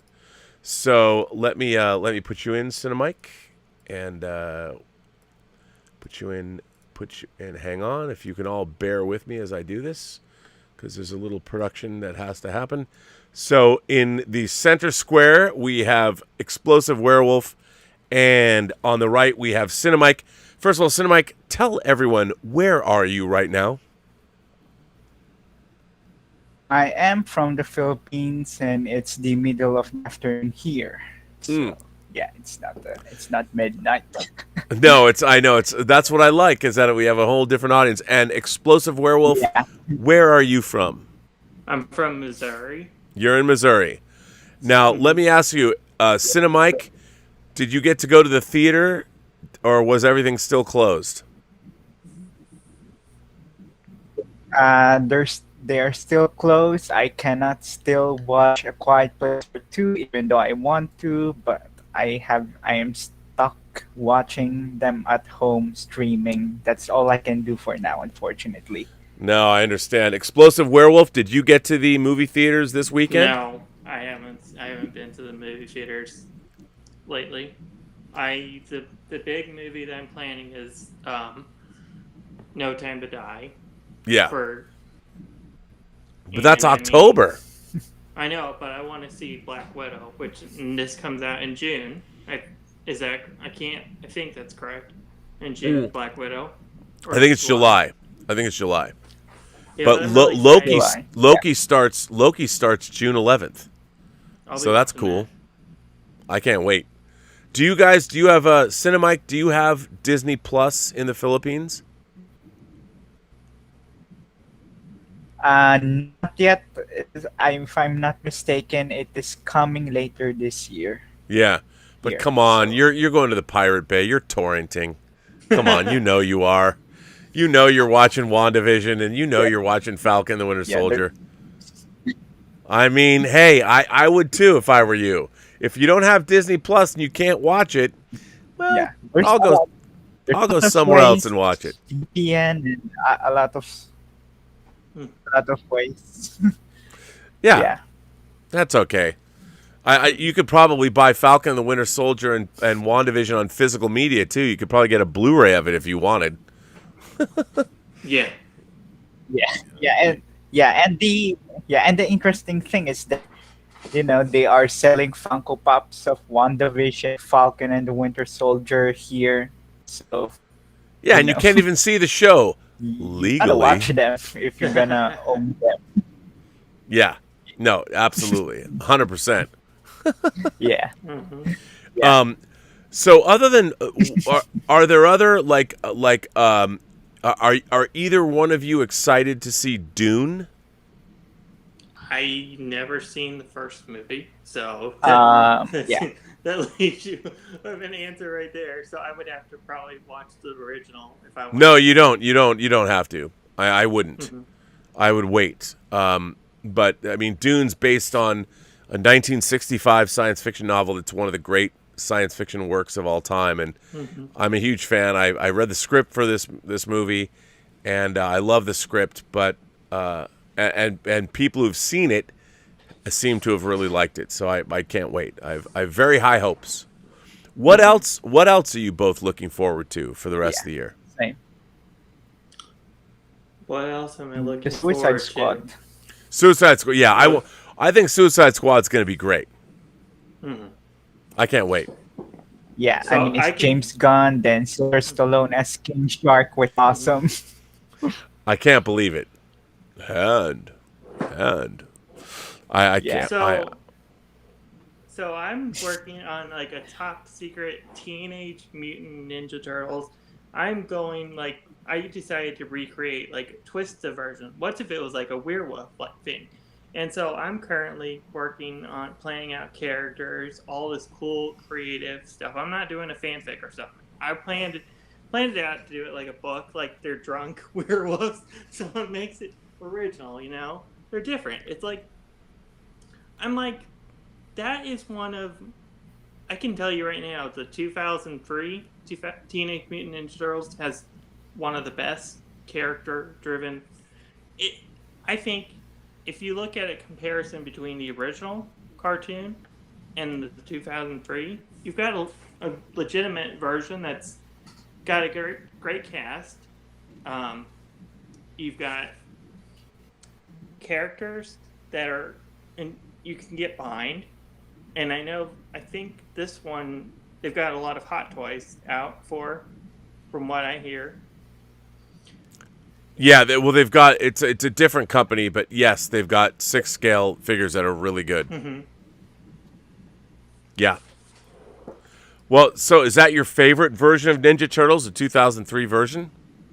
I mean, I can get behind that one more than I probably could the original, because if you look at the story arcs in it, they are really like well driven. It feels like a writing of a comic book almost to me when I saw the show. Right. I mean, it's on Pluto TV still, so you can watch it there. I feel like that would have been like a perfect backstory, because they didn't have Krang in it like they did in the original. They had the Shredder and all that, Karai, all those characters. Then they had introduced a character named Hun, and he's original to the 2003 series as well. He's a bodyguard, like a buff. And then I like how they did Casey. Like, they gave him the hockey mask. They made him like Batman, like Deadpool, and all those kind of, how he's supposed to be, I assume, in the comics. I've never read the comics, but I mean, that's just my POV on it. The comics are actually they're very adult compared to the animation, because it was done kind of as a parody of The Dark Knight. But let me ask you both, Cinemike, did you have your parents or brothers or sisters that got you into watching science fiction, fantasy, horror, superhero movies? Did you have family members that got you into it?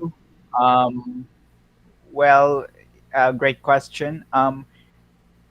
The funny thing is that my parents actually would just let me watch whatever I want. So, it all started with the animated family films. Then I would discover films like Back to the Future and E.T. and all that stuff. And then I would go now and then discover Tarantino. So they just let me watch anything I want, even when I was a kid. They gave me freedom. They were not strict about what genre or, kind of content I should watch. Well, in the Philippines, do you guys have conventions, like comic book conventions or sci-fi or media conventions? Yeah, there are conventions here. Like, I remember a few years ago, like there are cast members of Stranger Things who came to a convention here. Wow. So yeah, it happens. Can I speak? It happens here annually before the pandemic. Yeah. So you want to say something, Explosive Werewolf? Yeah, they also have tokusatsu conventions, like for Ultraman, like Super Sentai, which is Power Rangers in Japan. Kamen Rider, which is big in Japan as well. Kamen Rider, I have a quarter scale Kamen Rider figure that I wish I could display it behind me, because it's one of my favorite things that I own, of the first Kamen Rider. I am a big fan of the Heisei era and Wizard. Yeah. Have you seen Wizard? I have not seen it, but I know what it is. Mm-hmm. I'm a huge fan of Japanese science fiction.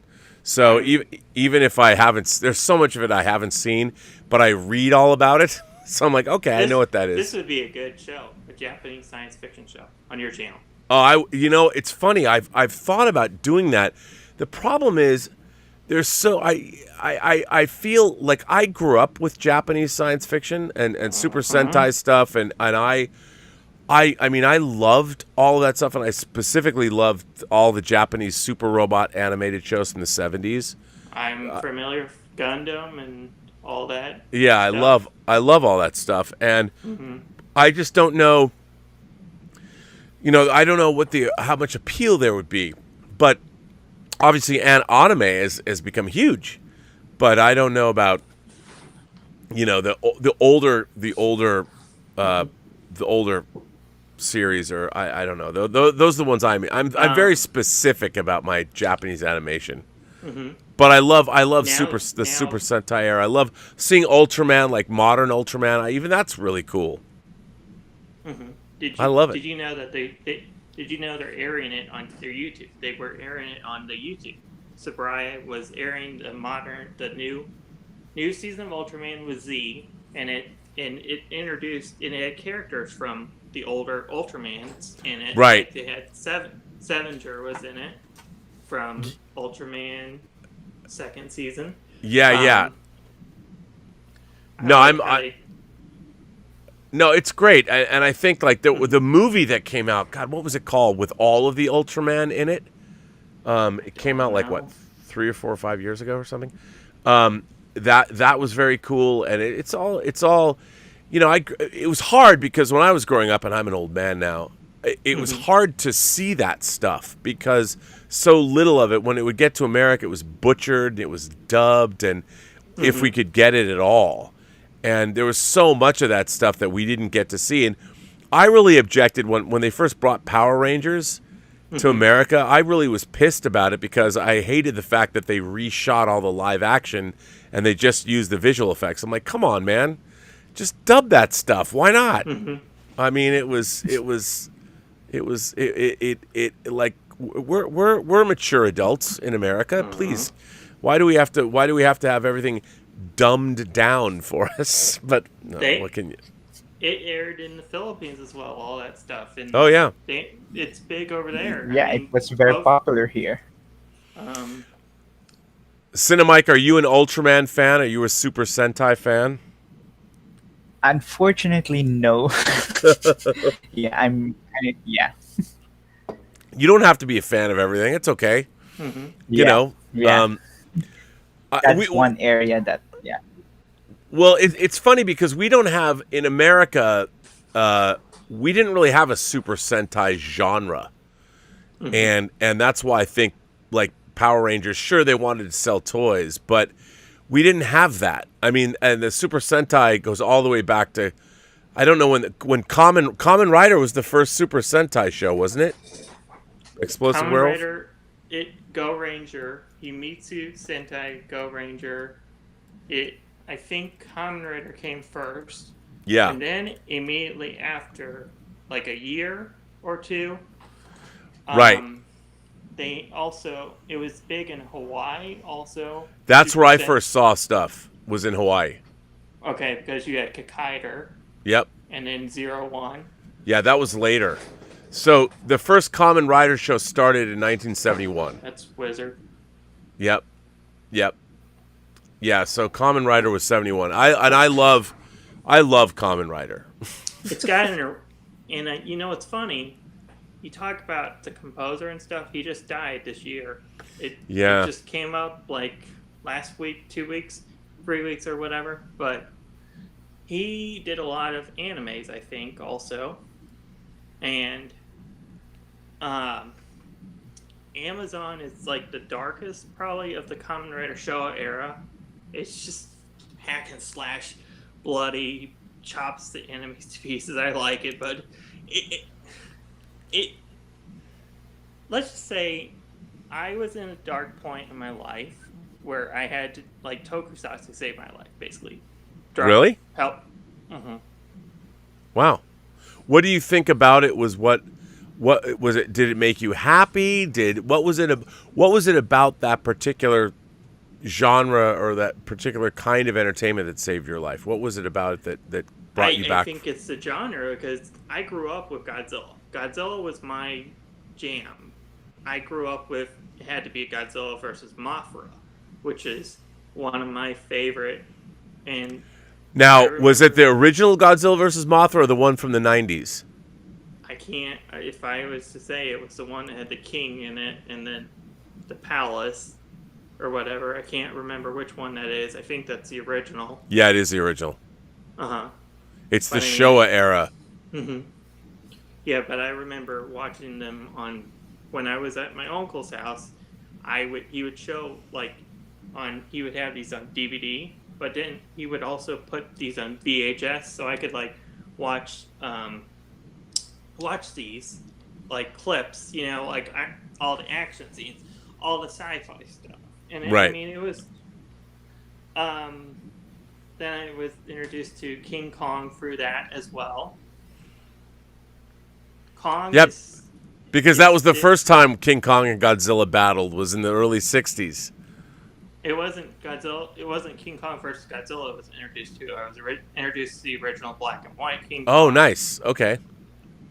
So I mean, it became definitely one of my favorite. It's still popular to this day. You can tell it's popular because look at this new King Kong versus Godzilla. They brought Kong back, and what's funny is we were having a discussion in the comments on this same video about possibly bringing in a Gamera, and I'm just like, I would want to. Can I get your thoughts on that?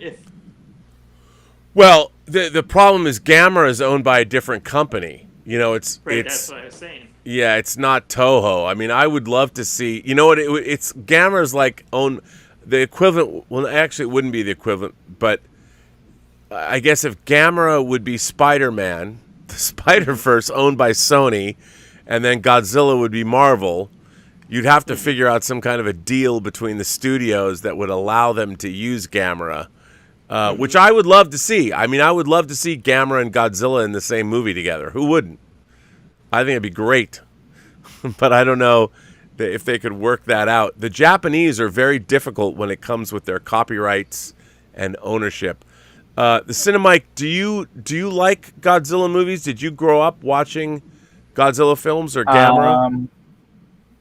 Godzilla, yes, because the first. Okay, I haven't seen the Japanese Godzilla films. The first Godzilla film that I watched is the one with Roland Emmerich. What? That one with. Wow. And I watched it when I You've was shamed a your kid, entire and- country, Cinemike. No, I'm just kidding. Yeah, that was the first Godzilla film that I watched, and I watched it when I was a kid. It gave me nightmares for weeks for some reason, and then even though when I watch it again growing up, I know that it's actually a bad movie, and then and then the MonsterVerse, the current MonsterVerse. I love every single film in that franchise, and I know that a lot of people didn't like Godzilla King of the Monsters. I Dude. actually love it. That movie I- fucking rules. Don't let anybody tell you it's not awesome. It's so awesome. Yeah. But you That's have metal. to. It's so fucking metal. And if you know, Yeah. if you know the Toho Showa era of Godzilla films, Godzilla King of the Monsters is like a love letter. It's so funny to me when people like look. I went and saw. Full disclosure, the director invited me to go to see a screening at the theater because I've known him for years, and Mike Doherty, and he, I mean, when I watched that movie, it was such a love letter to the entire Godzilla franchise, but I think it was lost, especially Americans. It's very difficult for Americans to grapple with Japanese sci-fi because there's a whimsy in all of their work that doesn't exist in America. And so it's really hard to, if people think it's all childish, they think most people do, and they don't understand that especially if you watch it in the original Japanese, it isn't as silly as it might seem on first glance. Although it's hard to explain that to people. They don't get it. And what I love about these Godzilla films is that, like it makes like sometimes when I watch them, it makes me think about what if I'm in that situation? What if I'm in that world where there's those monsters? What would I do? Right. Like, it makes me Run. think of those questions and grapple with what if it happens to me. Yeah. Yeah, I and those are the best kind of movies. They ask you, what if I was stuck in this position? What would I do? Yeah. What would I do? So let me ask you both this. Do you still think that there's a place in the world, like for movie-going audiences today? Godzilla versus King Kong did very, very well. Where would you like to see, if they're going to make new MonsterVerse movies, and I think Warner Brothers is done, but maybe like the last Toho Godzilla film, Shin Godzilla, was fucking awesome. I loved it. And I would love to see, I'm sure that Toho, they've got a new animated Godzilla movie coming out, but I loved Shin Godzilla. I thought it was incredible. Where would you like to see, I guess starting with you, Werewolf, where would you like to see a MonsterVerse go? Where would I like to see? Okay, so somebody also pointed out, like the Hollow Earth, that they could continue bring the monsters from the Hollow Earth. Yeah. The flesh out, like, let's say, I don't know if they can get. Now, does Toho own the rights to all the Godzilla monsters? Or yes. So like they had Anguirus and all those. Yeah. And they couldn't make Baragon, Anguirus. I mean, Rodan, and of course, obviously but all of the other Jet Jaguar, Megalon, they own them all. I would like to see something like a Jet Jaguar maybe team up. Godzilla. Yeah, I mean, I think that's when I was a kid, I loved Godzilla versus Megalon because of Jet Jaguar. I'm like, who is basically Ultraman. It would be cool if Jet Jaguar had its own show. Yeah, I mean, I don't know. I mean, maybe they could do that, but he was always kind of a supporting character because it was such a blatant Ultraman ripoff. But I'd be into it. But now, where I could see them going is like, let's say, why don't they go to the future? Well, they did that. They did that with the Netflix, the Godzilla animated films that are on Netflix, that I think I like more than most people. Where they did go into the future, they're pretty good. I mean, I liked them. A lot of people didn't, but I thought could they go to the era of the dinosaurs?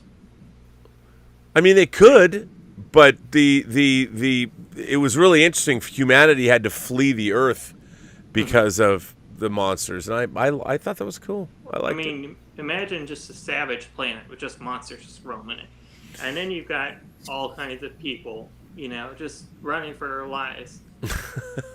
I feel like the downfall of Godzilla vs. Kong was the humanity part. Mm-hmm. I feel like you have to keep it to the minimum that they had with the classic movies and the Heisei and the Reiwa. How are you saying? Yeah, but I mean, I feel like if they fix these problems, I feel like you could get back to how Godzilla was supposed to be. Just, just a monster that destroys cities and stuff. Why don't they create original monsters? Can we not do I agree. I mean, they haven't really, they always go back to Ghidorah, or they go back to Mechagodzilla. They always go back to these other things. By the way, on a side note, one of my favorite things on YouTube when I first started watching YouTube, there's a guy, Cinemike. He had a Godzilla-thon Monster Madness, and I'm gonna have to check this out now. He reviews all the Godzilla movies. One of my favorite videos that's ever been on YouTube is Cinemassacre's Monster Madness Godzilla-thon review of Godzilla versus Destroyer. And you've just got to watch. You got to watch. I mean, he's still on YouTube making videos, but he's like, Cinemassacre's Monster Madness Godzilla-thon. Mm-hmm. Look it up, and just he reviews all the movies, but just watch his review of Godzilla versus Destroyer, because you have to watch it. It just a lot of people suggest they should do another Godzilla versus Destroyer. In fact, I see. Oh, I love that movie. Somebody showed me that. They sent me a thing and like, do you have this on Blu-ray, or because I have the DVD? It's like worth. Destroy. Wow. Yes. Yep. So let me ask you, Cinemike, are you a Godzilla fan?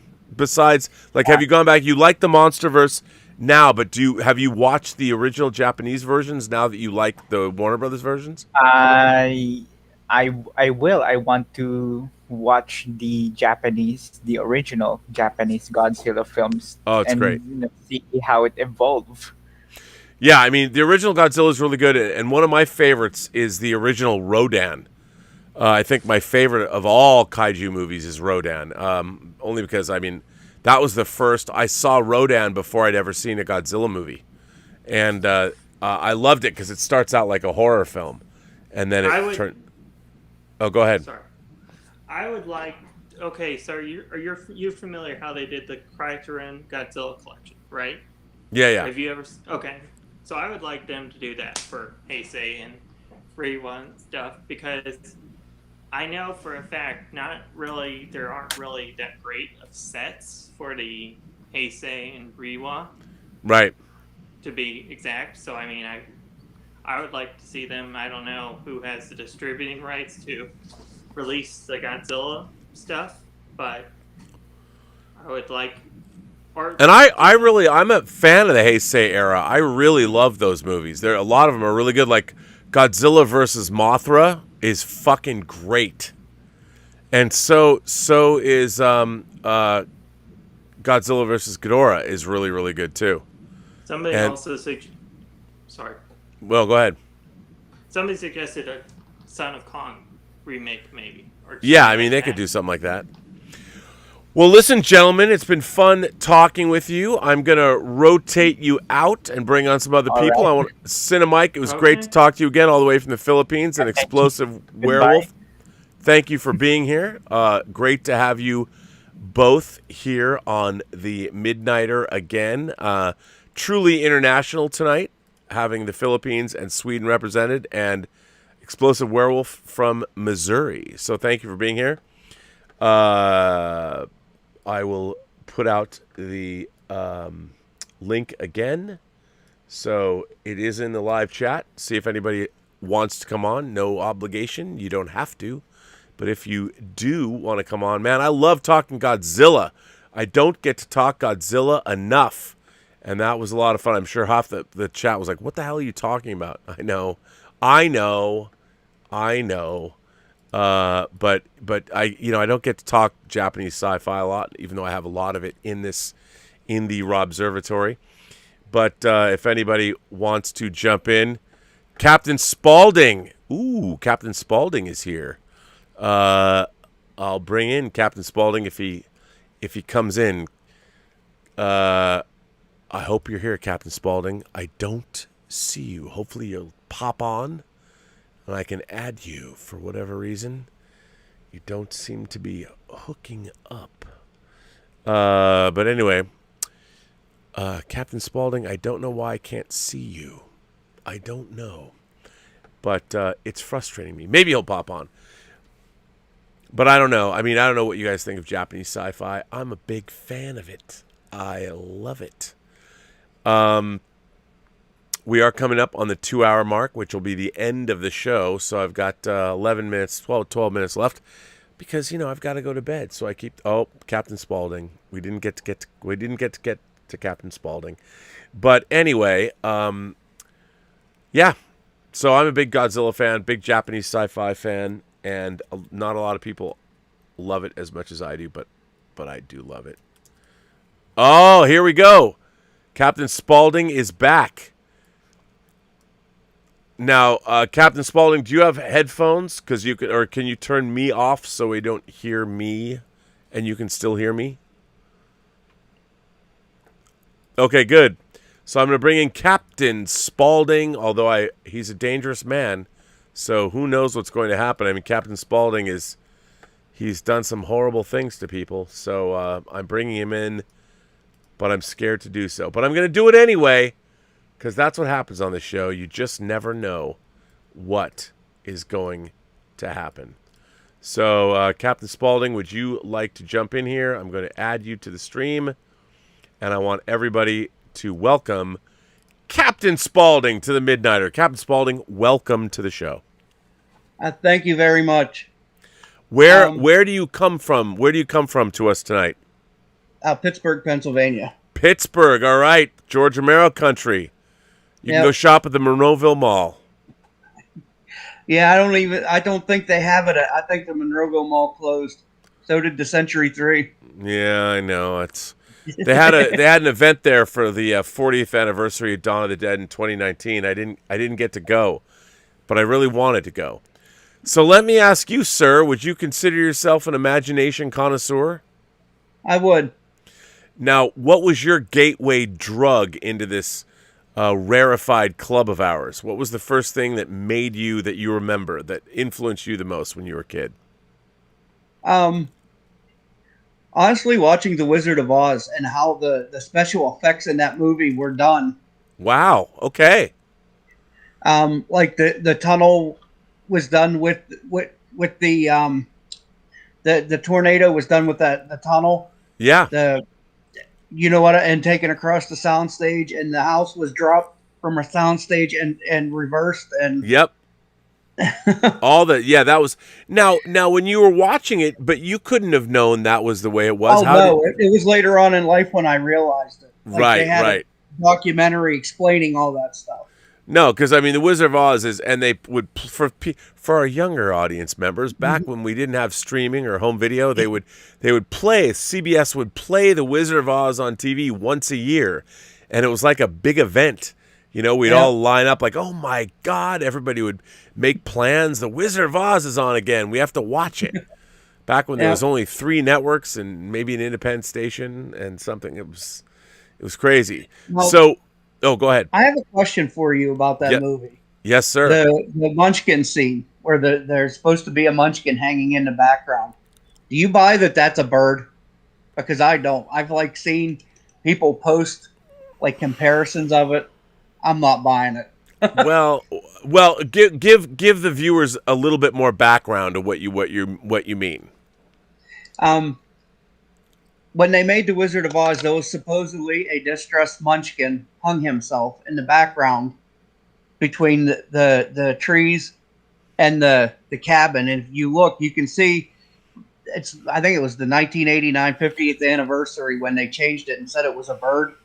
Right. But you can see, if you watch it before that, you can see this body swinging like this. It is really weird.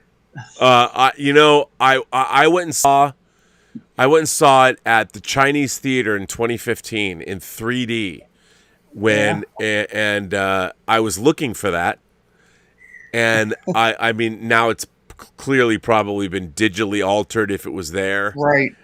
So I can't speak to that if it was real or not, because I don't even have I have a version of The Wizard of Oz, but it's a new version, a later version. So I think something like that probably could have happened. Why not? Well, yeah, considering MGM's reputation for treating their actors like shit at that time. It's true. So did you have family or siblings that introduced you to a lot of stuff? Did you have people that you could watch? Were people feeding you, like, watch this show or see this movie or buy this videotape? No, when I was younger, I really didn't have a lot of friends, so that was my gateway to the TV. Kind of kept me company. Right. I think that's the way with a lot of us that get into this stuff. We didn't really have a lot of friends, so we had relied on TV and music and things like that when we were younger. Yeah, we're all from the island of misfit toys. That's what Pretty I like much. to say. It kind of made me laugh at the Big Bang Theory. I think kind of like brought the nerd to the top. Yeah. No, it did, and it popularized it. Although right. I feel that show frequently nerd shames all of us. It's very exploitative. I feel like that television show, the producers of that show, they're treading on our misery. Right. And if you look things up for some of the episodes, I don't know if it's on purpose, but there's some of it that they get way wrong. Yeah, no, I know. And then you realize you're like, these people, they're not doing their research. This is not authentic. Come on now. Right. But they weren't, it's funny. That show was not meant for real nerds. It was meant for for people that wanted to make fun of nerds. I mean, they totally that show is as stereotypical as the Dukes of Hazzard, man.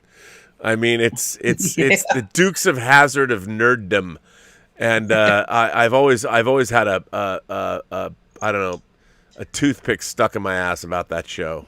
But some of it was fun. You know, it's nice that I guess nerd credibility was there, but it still still was a stereotypical look at what nerd culture really was. So you're coming to us.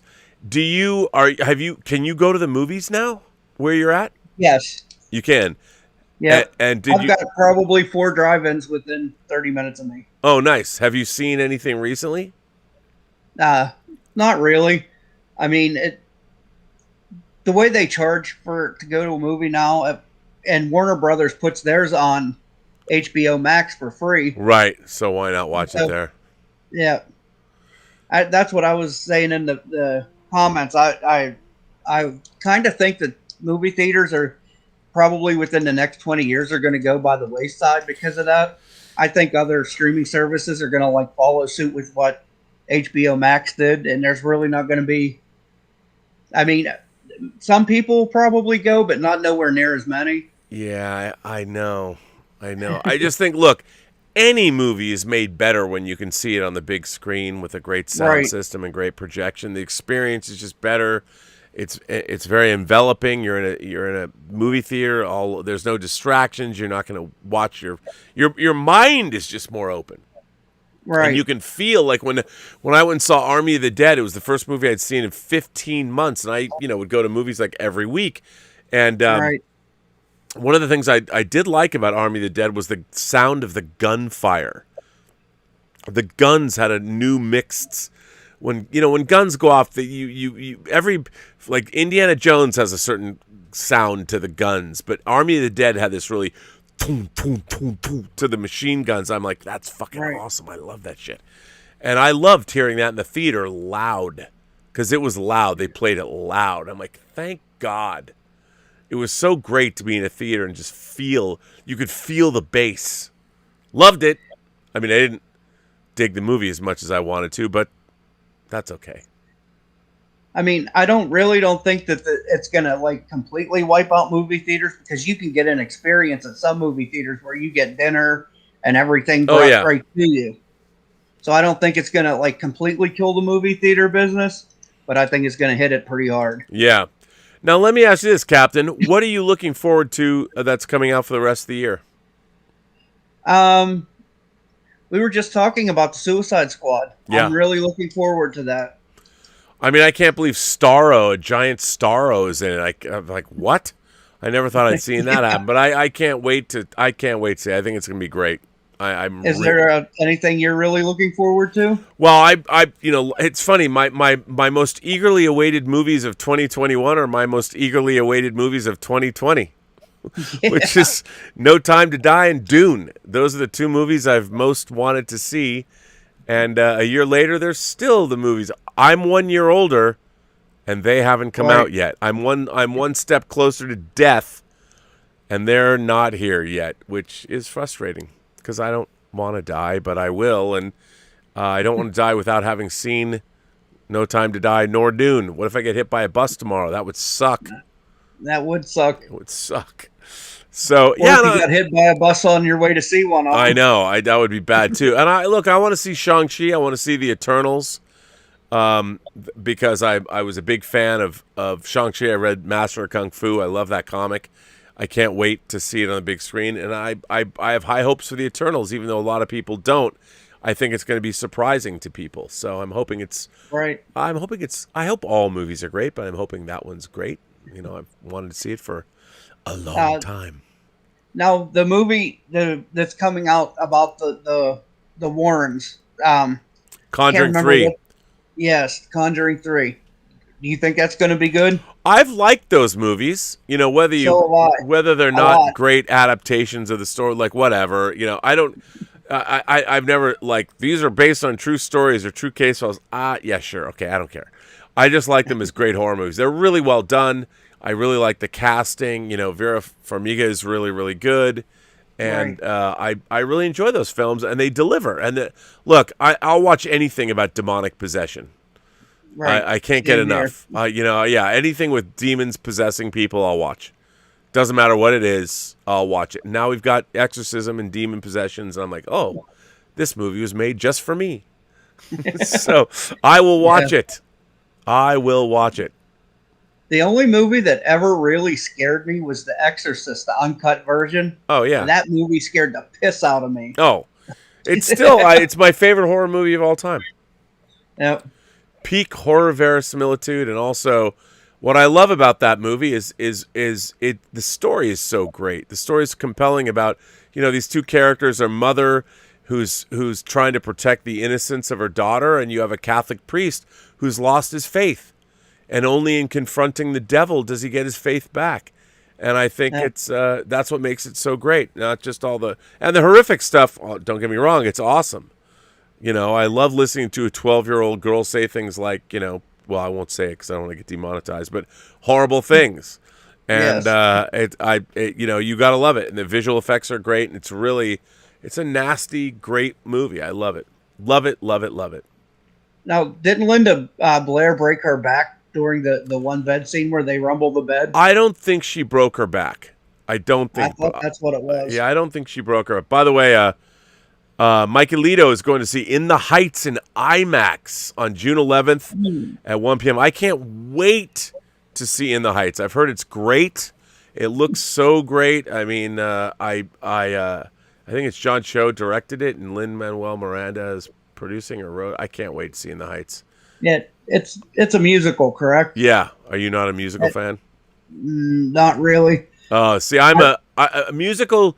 Musicals are something I learned to like. It wasn't something it was not my jam at first, but then I came to love them. Beginning with Singing in the Rain, but In the Heights looks great. I mean, it looks good to me. So, but I understand. Hey, listen, Captain, I am going to go to bed. I try and keep these shows at 2 hours because I have to get up and go be on the John Campy show. But I want to thank you for being on the Midnighter tonight. So thank you for being here. You're quite welcome. A mutual friend of ours suggested your channel to me. Oh, Michael Elliott. Oh, yes, absolutely. Yeah. Tell him hello. I will. He said that you had a great channel, and I couldn't agree more. That you're the only channel that I've ever joined.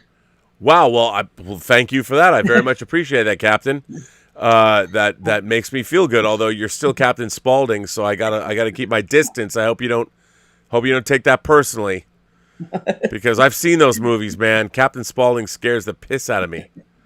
Maybe not as much as the devil in The Exorcist, but still. You have a nice night. I will see you around. Bye-bye. Welcome. Well, ladies and gentlemen, boys and girls, gentle beings, kind souls, I am going to sign off tonight. It's 2:00. I am going to bed, but I want to thank everybody for being here. I want to thank everybody who supports the channel via super chats and tips. I want to thank everybody. You can write letters to the Midnighter. You can send them to the Burnettwork.net. So you can do that and send me a letter, and I'll read it. I want to thank everybody who's become a member of the channel. Thank you so very much. And I also want to thank my moderating staff. Bunyan Snipe is here from the UK. Thank you, Bunyan Snipe, for being here. I know it's the late night hour. And I am going to sign off, but I will be back tomorrow night for Midnighter episode 9. We'll see how this goes. I don't know how much of this I'm going to continue to do, but people seem to like the show. So I guess as long as people do like the show, I'll keep doing it. And on that note, remember, every person you meet has a story to tell that you have yet to hear. And all you have to do is listen. And with that, I would say to all of you, have a better night or a better day, depending on where you are. And thank you to everybody that came on the show. I very much appreciate you too.